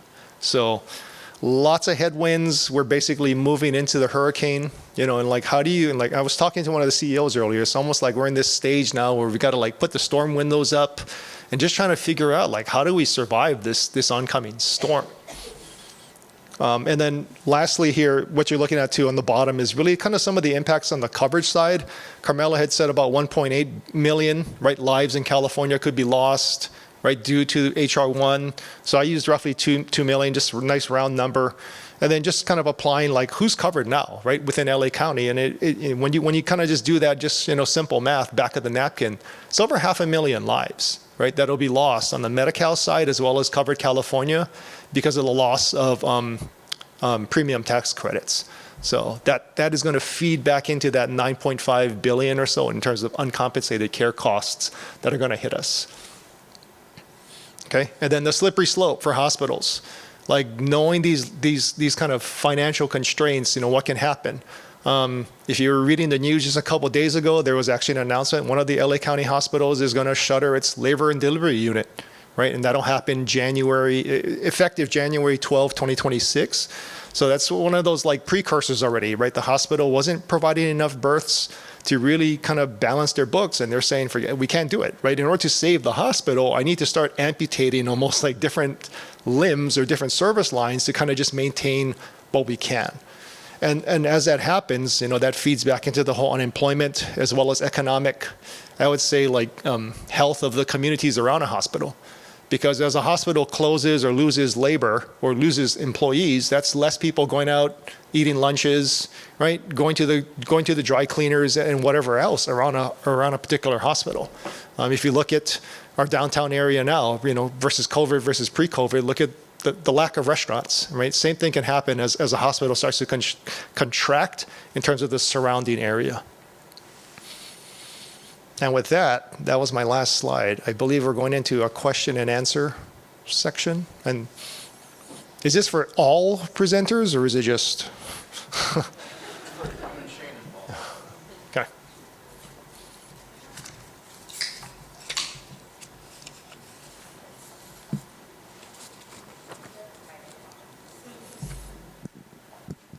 I think we're all thoroughly depressed. Okay. You want me to ask myself a question? Would that help? Okay. All right. Thank you.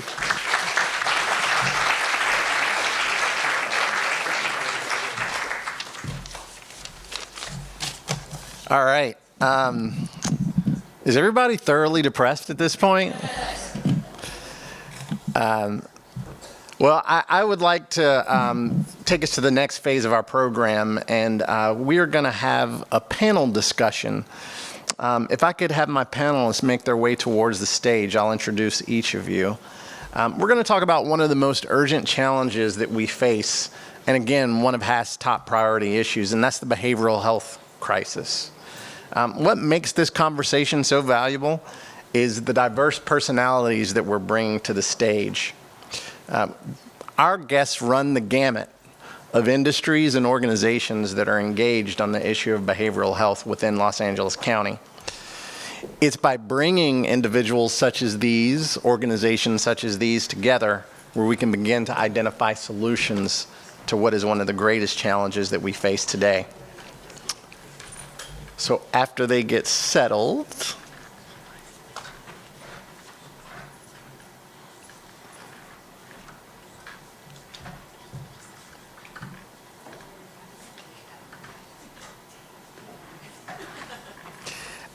going from your left to right, I would like to introduce our panelists. First up, Allison Burney. Hi, Allison. Hi. Good to see you. Allison serves as Assistant Chief Nursing Officer and Vice President of Patient Care at MLK Community Healthcare. She oversees nursing operations and drives initiatives to enhance quality and patient safety. Next up is Lauren Nakano. Lauren is the Program Implementation Manager for Health Access and Integration at the Los Angeles County Department of Mental Health. She leads efforts to expand behavioral health, access, and strengthen community partnerships. Next up is Kristen Kalinda. Kristen is a captain with the Los Angeles Police Department, commanding the Detective Support and Vice Division, Commercial Crimes. She's also built a distinguished career in law enforcement, leading teams dedicated to complex investigations and public safety in the city of Los Angeles. Next up, Nella McCosker. Nella is president and CEO of the Central City Association of Los Angeles. There, she leads advocacy, stakeholder convening, and policy work to boost the vibrancy and opportunity for downtown Los Angeles. And then finally, Eric Chung, MD. Dr. Chung is the Chief Medical Officer of the UCLA Resnick Neuropsychiatric Hospital and an Associate Professor of Psychiatry and Biobehavioral Health Sciences at the David Geffen School of Medicine at UCLA. He's a leader in psychiatric care and medical education and has guided clinical innovations in emergency psychiatry and quality improvement while advancing partnerships to improve mental health outcomes. Join me in welcoming our panel.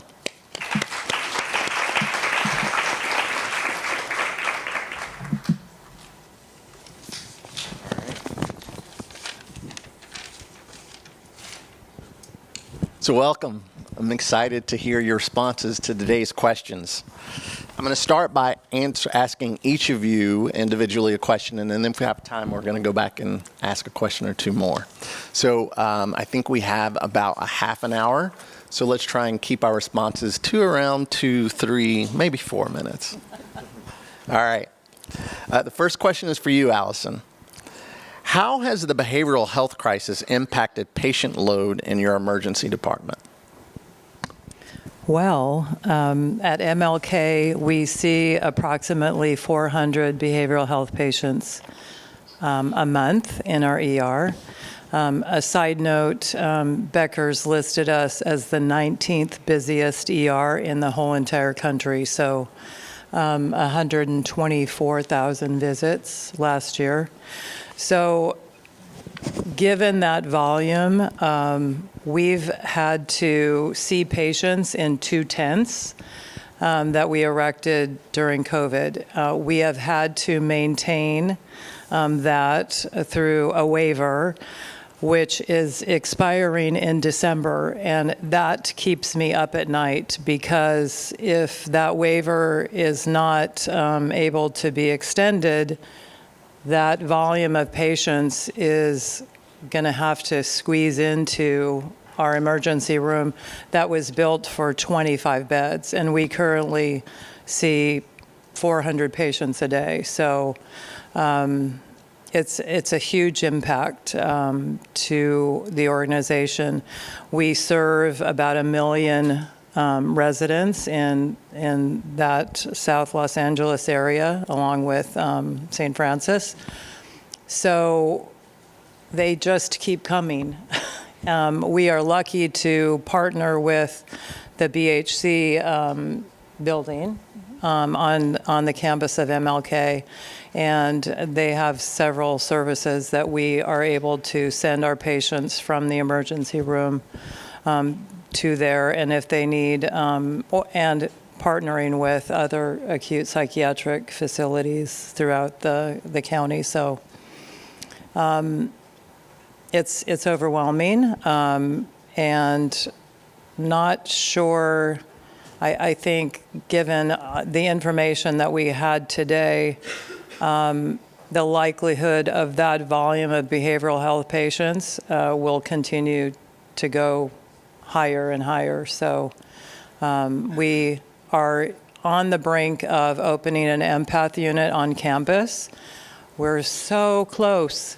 And that will offload a tremendous amount of the volume from the emergency room. So looking forward to that opening. Thank you. Thank you, Allison. And I'll probably go off script a couple of times based on your answers, and this is going to be the first instances. Okay. So we talked a little bit about how the healthcare system is so interconnected. What would happen at MLK if any of the other hospitals shut down and patients had access to one less emergency department? I mean, if it was St. Francis, it's 4 miles away, 5 miles away, it would overwhelm us. I mean, I can't even envision that scenario. We would have a crisis. We would be on diversion a lot, which is a whole nother conversation. So it just can't happen. I'll say that. We need more people to understand that it just can't happen. Yeah. So, thank you for that. Lauren, hi. How is Los Angeles County Department of Mental Health investing in meeting the behavioral health needs you're seeing across patient services currently? Thank you. And I'm excited to be here, and our senior deputy director was not able to be here, so I'm happy to take questions back that might be addressed for her. I think that, we are, DMH has many areas of service within the county. For our division, which is Health Access and Integration, we operate the mental health plan for the county. And so what we kind of have 5 areas that I'll just briefly touch on in terms of the ways that we have been trying to address the volume and capacity issues across behavioral health. One is with many of the partners in this room, we have contracts where we, people who are in crisis are going to acute care hospitals and getting care.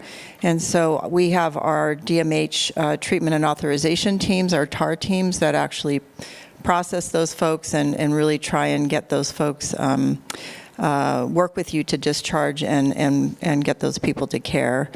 We also invest in specialized inpatient contracts with some of our APH and our GACH contracted hospitals, where it's not really a requirement of the mental health plan, but it is a way that we have invested in these contracts with hospitals so that we can support clients who are ready to discharge, but are to subacute level, but are, it's just taking a long time, as we've heard from many speakers, in terms of the flow.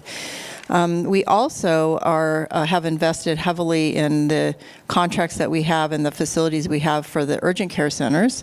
Empaths is one of those that we're working on. It's not a requirement also of the mental health plan, but we understand the value, as you just described, of having empath units that are connected to the ED so that you are able to care for the folks with behavioral health conditions. We've added about 165 chairs up to this last fiscal year, and are very much looking at some additional capacity across the county. We also have our emergency outreach and triage division, which is ETOD. These are our field-based teams that do mobile crisis response. One of the programs is the PMRT, which is psychiatric mental health mobile response team. Thank you, Dr. Arns. And so we have about 25 different referral sources for those. They go, in the field. They provide on-site services. They also do transportation to a lot of the facilities. And so those have been a really important part of our continuum of care in terms of being able to address the needs of people that are in the field. And then the third thing is we of course are very committed to our outpatient and working with hospitals on discharges. And so that's something too that we have. We serve about 250,000 unique clients every year through our outpatient services, and something that is kind of a direct connection for hospitals in terms of discharge planning. Thank you. Kristen. Good morning. Good morning. Thank you for being here. How has the behavioral health crisis impacted the Los Angeles Police Department and your efforts to keep our city safe? Well, it's very difficult because mental illness is not a crime, and we are definitely seeing an increase of subjects that we come into contact with. Under my unit, under my division, I oversee the mental evaluation unit and the system-wide mental assessment response team, so MEU SMART. We co-respond with DMH. I have 27 clinicians, and we respond to calls where people are in mental crisis.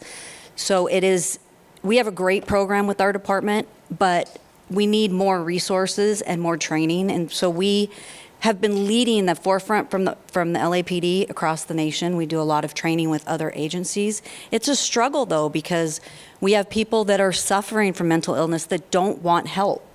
And MacArthur Park is a great example. If you go into it, we have people there that have major mental health issues, but also medical issues, and they deny the treatment. And so we do our best to partner with DMH and other resources to try to get them into programs, to try to get them help. We don't want to put somebody in jail if they don't need to go to jail, if they haven't committed a crime.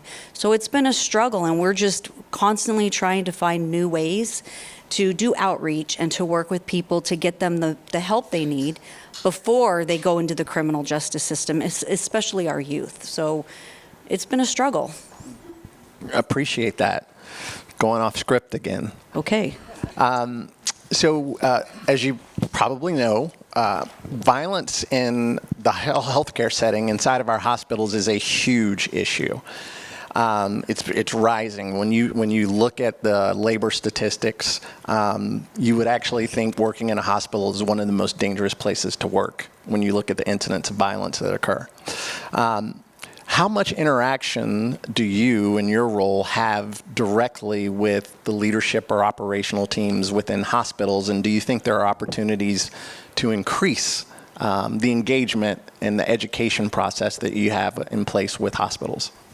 So we have some. I have some senior lead officers that have very good relationships with the hospitals within the city, so that they can go out, they can talk to them and find out what the issues are, how we can get involved in helping. But there's always the room for growth, and there's room for better contact and more conversations with the hospitals to see how we could help as a department. I think I can help in that regard. Okay, perfect. So, let's stay in touch. All right. Nella, good morning. Good morning. How has the behavioral health crisis affected the downtown business community writ large? Yeah, I think as I heard our last speaker, Paul, describing sort of downtown's evolution in the last few years since COVID, that's what I have been thinking about as well. Let me take a minute, too, to explain Central City Association, or CCA, which is the advocacy organization that I run. We represent 300 members that are a broad swath of the downtown business community, but also nonprofits, service providers, healthcare providers, UCLA Health, Kaiser, right, the Hospital Association. And I'm really honored to be included in this panel and in this discussion, because I think one of the bright spots, although there's a lot of challenge right now, in this current moment is that more stakeholders, businesses themselves, cultural institutions, all variation of small and large and medium size, see this challenge that we're talking about today as their responsibility as well. Right? There was probably an era in which a business advocacy group didn't show up to the challenges of mental health and homelessness in the same way. And while there are still tremendous tensions and challenges around spending and resources, I think that this is at very least, a moment in which everyone's saying, what can I do? How do I help? So as we partner with the police department and the county and all of these various agencies, public and private, to address this challenge, I just want to give at least that glimmer of hope that everyone sees this as something we have to do together. Downtown is, and again, we see this as also like an economic argument as well, right? There's, of course, a tremendous moral imperative to address those who we see on our streets and the way in which they are suffering or need help.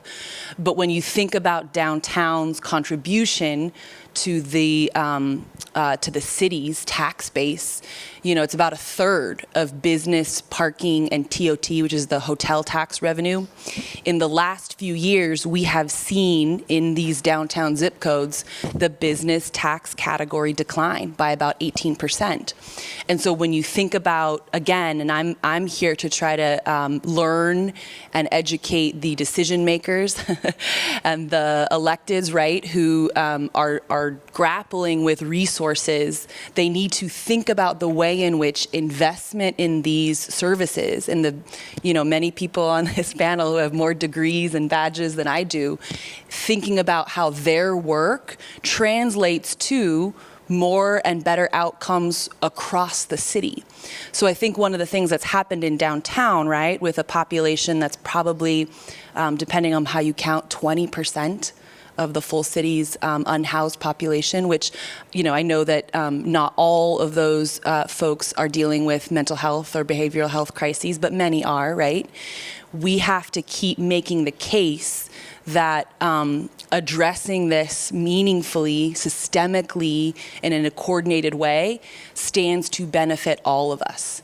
And, folks who are trying to keep their small business open through COVID, through periods of unrest, I think the most acute challenge they face in owning and operating their business, right, is the people that we are talking about, who deter patrons from coming in and out of their place of business.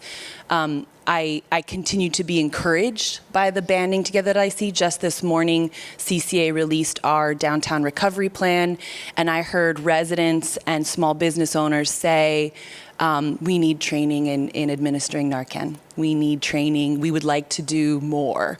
And I think that, while it's quite a staggering statement, it's also one that demonstrates the level of acuteness of the challenge and desire for a group of people to help. Thank you. Follow up for you. Sure. As you advocate and educate, what role do the impending World Cup and Olympics play in that conversation? It's a huge opportunity. Many of us are looking at those major global events, from World Cup next year to Super Bowl the year after, to then the Olympics following, as opportunities for coordinated investments and multi-tier, like jurisdictional governmental support. We have to do it in the right way. We have to be, again, humane and thoughtful, and not treat those events as sort of like a quick cleanup, right? Which is sometimes what you see when those major events happen. But that's why, again, I'm just so honored to be included in this conversation, because if we're having a siloed conversation with industry players in sports and entertainment, right, and not thinking about the way in which they have to partner and advocate and support the healthcare industry, we won't get it right, and we won't really leverage those opportunities to change people's lives and help their health and healing, and then make ourselves ready, right, for the huge economic boon that is going to be to our business community. So it's exciting, but it's a little, we have some work to do. Hey, you're right. I think the theme there is sustainability. Los Angeles has become one of my favorite cities. I've been here for 8.5 years now. Another one of my favorite cities is Vancouver, British Columbia. And they had the Winter Olympics, and they had a huge homeless population, and they basically moved all the homeless into a 4-block area. And they told them over the life of the Olympics, as long as you stay here, do what you want, and you won't get in trouble. But they didn't put a sustainable plan back in place, and now you visit and they still have a huge homeless issue. So I think it's a challenge, but it's also an opportunity, as you say. Dr. Chung, I can still say good morning. Wanted to make sure it wasn't past noon. Thanks for being with us. And my question for you is, how has the increased demand for inpatient behavioral health services impacted UCLA Resnick? Thank you, and pleased to be here. I think some similarities into what we've heard from the other speakers already. The ED is bursting at the seams. We're a psychiatric hospital located within a acute medical center currently, and so all of our behavioral health visits, roughly the same volume as MLK, about 400 to 500 per month, are coming through the main medical ED, built for about 35 to 40, boarding about 80 to 100 any given day. And that capacity constraint is actually as much on the behavioral health side for our inpatient beds as it is on the medical side, probably even more pronounced on the medical side, which is what's making that environment extremely challenging. So tents out front. Likewise, everybody is in a mode of kind of battle deployment and doing what they can to keep things safe. It definitely makes for challenges around workplace violence. Nobody's happy in an environment like that, but everybody's doing the best they can.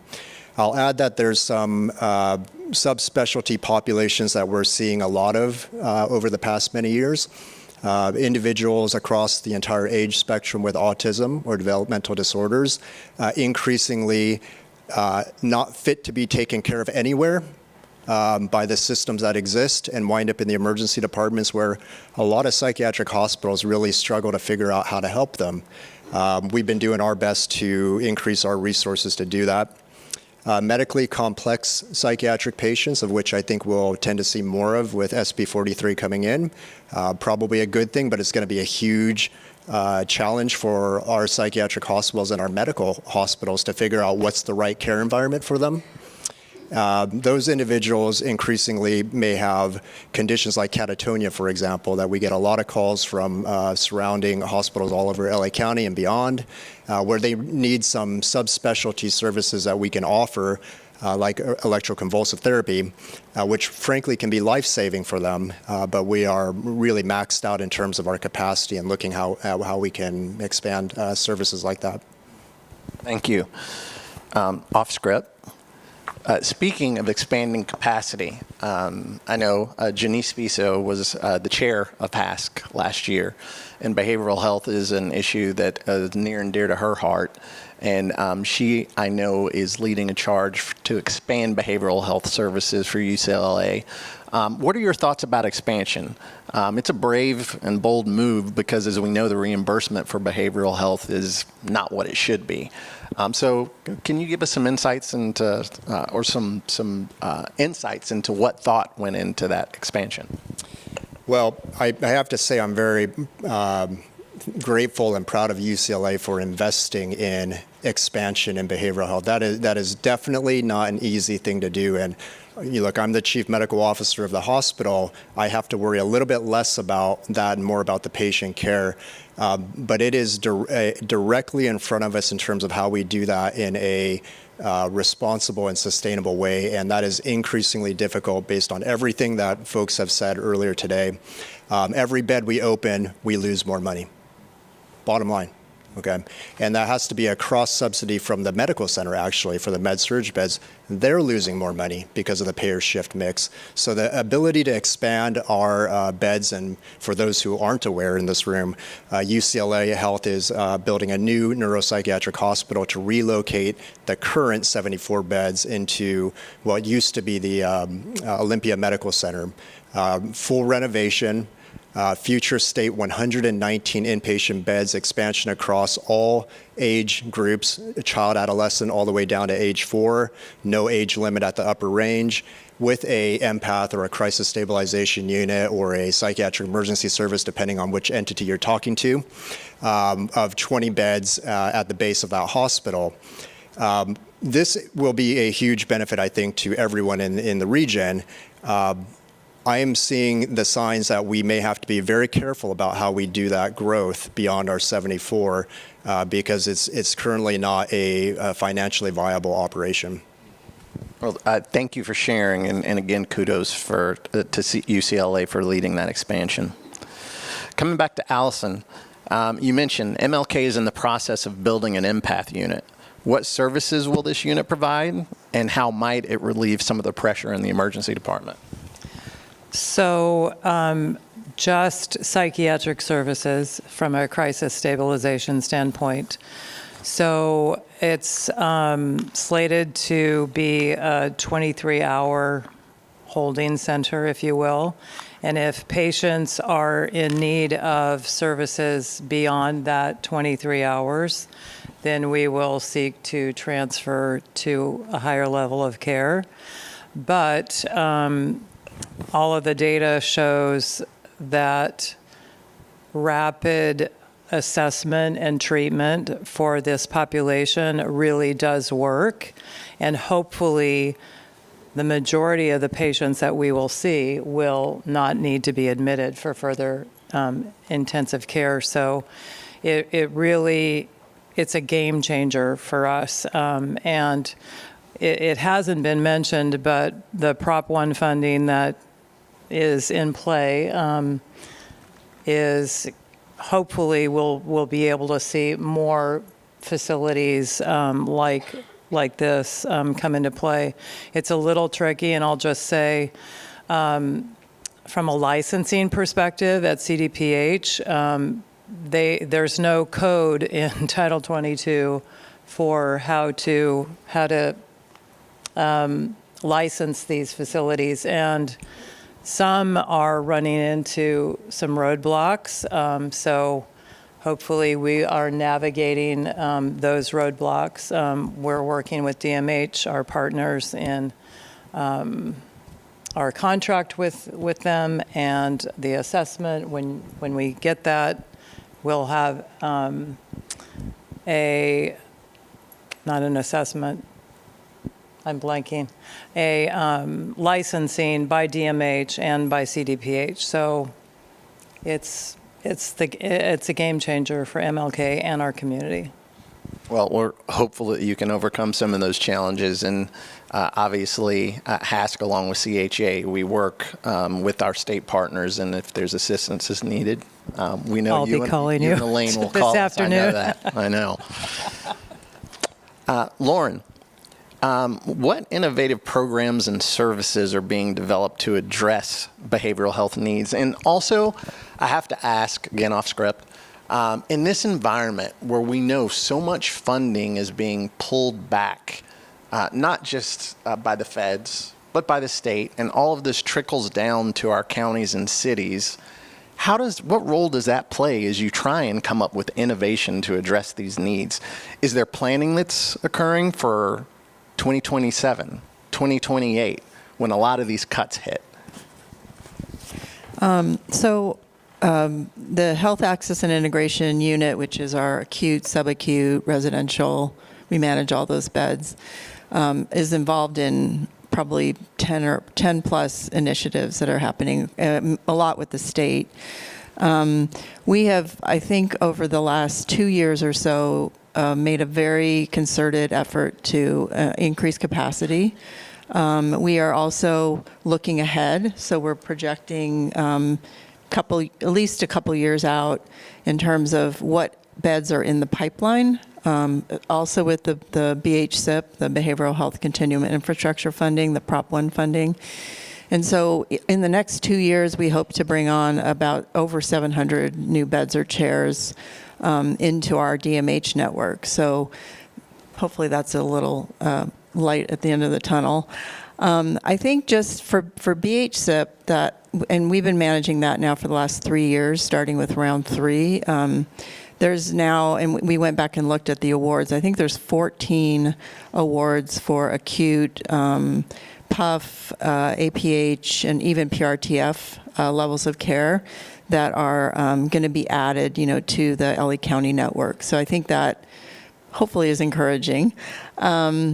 And we also are and I know a lot of folks are working on this, so I won't really belabor it, but I think, SB 43, we have a cross-departmental steering committee that's been working with both hospital partners, stakeholders, and across our county departments to really plan for January of 2026 and trying to estimate, volume increases. And I think the focus of the planning for SB 43 has been to look at our existing LPS 5150 processes and figure out when we do have increased capacity volume around the expansion of gravely disabled, where are the places where we need to make modifications to the system so that, we can address a lot of the flow issues that, people have highlighted earlier. So I think that, the county as a whole, I think DMH are all very much, we just did a management meeting where we were talking about, how do we look ahead? How do we understand and identify a strategy for the federal and some of the other issues? So yes, we are very much, I think, focusing on what does the future look like? Again, as Carmela said, we don't have a silver or a crystal ball, but I think, we're trying to do our best to kind of anticipate some of those things. So, appreciate that. And 2 points you make. Really want to give appreciation to the County Board of Supervisors because with regard to SB 43, they could have implemented that at the beginning of this year and it would have thrown the entire system into crisis. And they did vote to delay it by 1 year so that we could try and plan to operationalize and create increased capacity. I do think as these cuts begin to impact the county, it's going to create an opportunity, almost a mandate, for us to work together in ways that we never have before. Because as Paul said, you can't get blood from a rock. And so there are services and programs that whether it's hospitals or the county or even cities will no longer be able to fund. And we're going to have to communicate and be innovative in order to continue to provide those services, or else we're going to see public health indicators decrease. So I think there's a lot of opportunity there. Moving on to Kristen. How does the LAPD Mental Evaluation Unit engage with city residents, and how does it coordinate with hospitals and street medicine programs? So my MEU unit, we co-respond with DMH, as I said earlier. We don't respond, we are not a primary unit responding to crime within the city. We are a unit that if there is a call and the subject suffers from any kind of mental illness, we can be requested to respond or we go on our own to those calls. We don't take the primary role. We're there to assess and assist patrol officers. So I think that gives the patrol officers the option, the right that when there is a crime, we can go back to what we have to do and provide services to people that actually need the mental health evaluations. Repeat the second part of your question for me. How do you coordinate with hospitals and street medicine programs? So that would be my senior lead officers. We work very closely with DMH. As I said earlier, we do have some relationships with hospitals. But as far as private entities within the city, there's some that we go through training with, like NAMI, but we generally just respond to the citizens that need police intervention at some point. Great, thank you. Nella, Does CCA collaborate with downtown hospitals or street medicine programs to expand access to care for this population? We try. We can do more. Call on me to do more. I think about it like individual hospitals and individual members, California Hospital Medical Center a few blocks away, expanding their trauma care services and supporting them in those efforts. Another bill, I'm not sure if it's been referenced, that we worked with Assembly Member Mark Gonzalez, who represents a portion of downtown, AB 543, looks at street medicine and field medicine teams being able to connect unhoused individuals to Medi-Cal services, which is like kind of that, to your point, on creativity around, funding streams being a challenge at this moment. So how do we, close some loopholes so that those street medicine teams still are able to provide services as they need?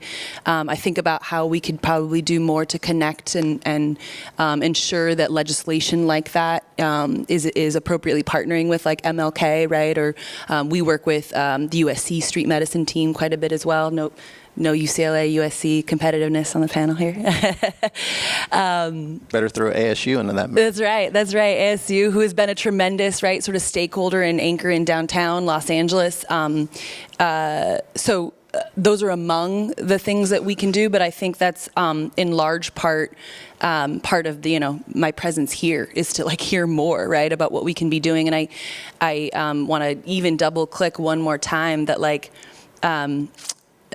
hospitals are businesses too.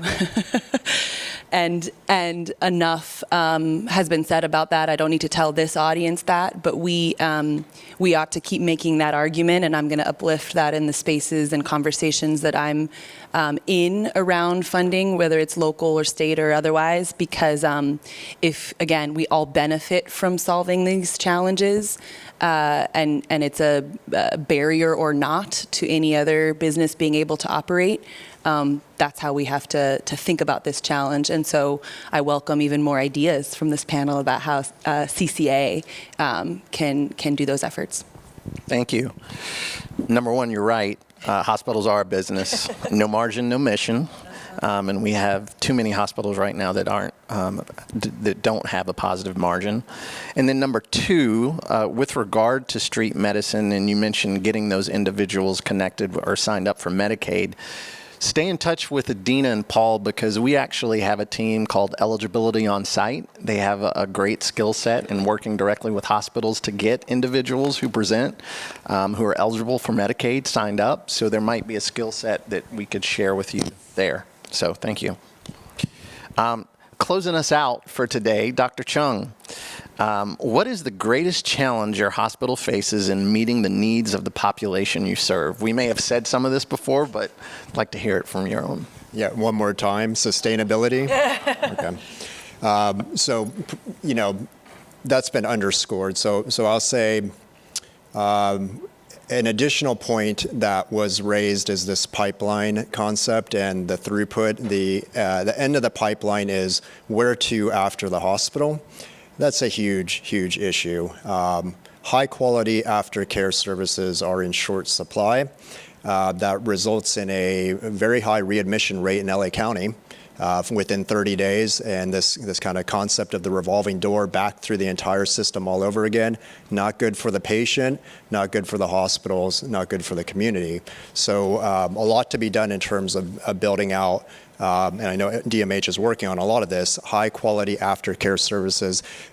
We spent a lot of time emphasizing the need for acute care and for the hospital level care, but I actually think that this one is equally critical because we can do that over and over and over again, but it's not changing the game if we can't get them into something stable in aftercare, high quality residential.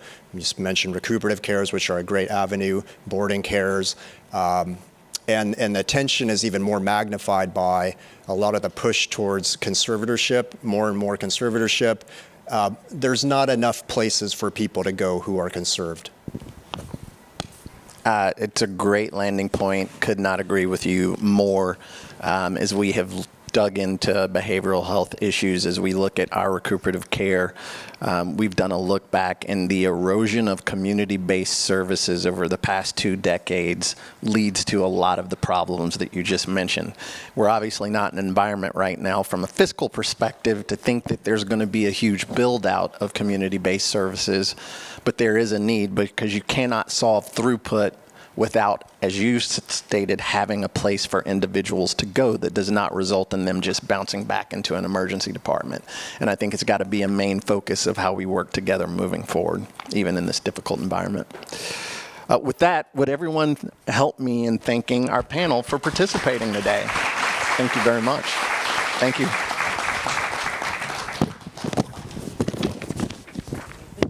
Well, all right. I'd like to bring our program to a close today by thanking each of you for being with us. Today, you were part of an event that we are going to mimic all across the HASC region. We will be having a state of the industry in each of the 6 counties where we have hospitals. I know today we were focused in on Los Angeles County, but I can tell you that I saw some faces from some of the other counties who are interested in what's going on in Los Angeles. One of the things that our regional vice presidents who are in Orange County, Ventura, Santa Barbara, San Bernardino, and Riverside say is sometimes all that stuff that you have going on in Los Angeles County, keep it there. But the fact of the matter is that Los Angeles County is such a hub. We're so diverse. We're so dynamic that most of the time, we hope it's the good examples that come out of Los Angeles County that are mimicked in some of those other counties. There are some issues that are challenging that come out of Los Angeles that also jump to those other counties. The good thing is that because we collaborate so much, we communicate so much, and we figure out solutions to those issues, we can share those best practices in those other counties. And that's part of the purpose of us having these meetings, is so that we can build relationships and so that when we face a challenge, we can collaborate and communicate together. If there's one thing that you heard as a theme in each of the presentations today, unfortunately, we're going to have a lot more opportunities to communicate and collaborate in the coming years. We faced a lot of challenges in the healthcare industry over the past 50 years. Think about the inception of Medicare and Medicaid. People thought the world was going to end. We talked about the balanced budget amendment. We went through a pandemic together. And as Carmela said, this is probably one of the greatest, if not the greatest challenges that the healthcare industry will ever face in its history. But looking at history, I think if we lean into those 3 things, communicate, collaborate, and be creative, we'll get through it together. So we need more conversation like this, and I look forward to continuing this effort and meeting these challenges together. So thank you all for being here today. I want to thank the HASC team for putting this together. Can we give them a round of applause? And enjoy the rest of your day. Take care, everybody.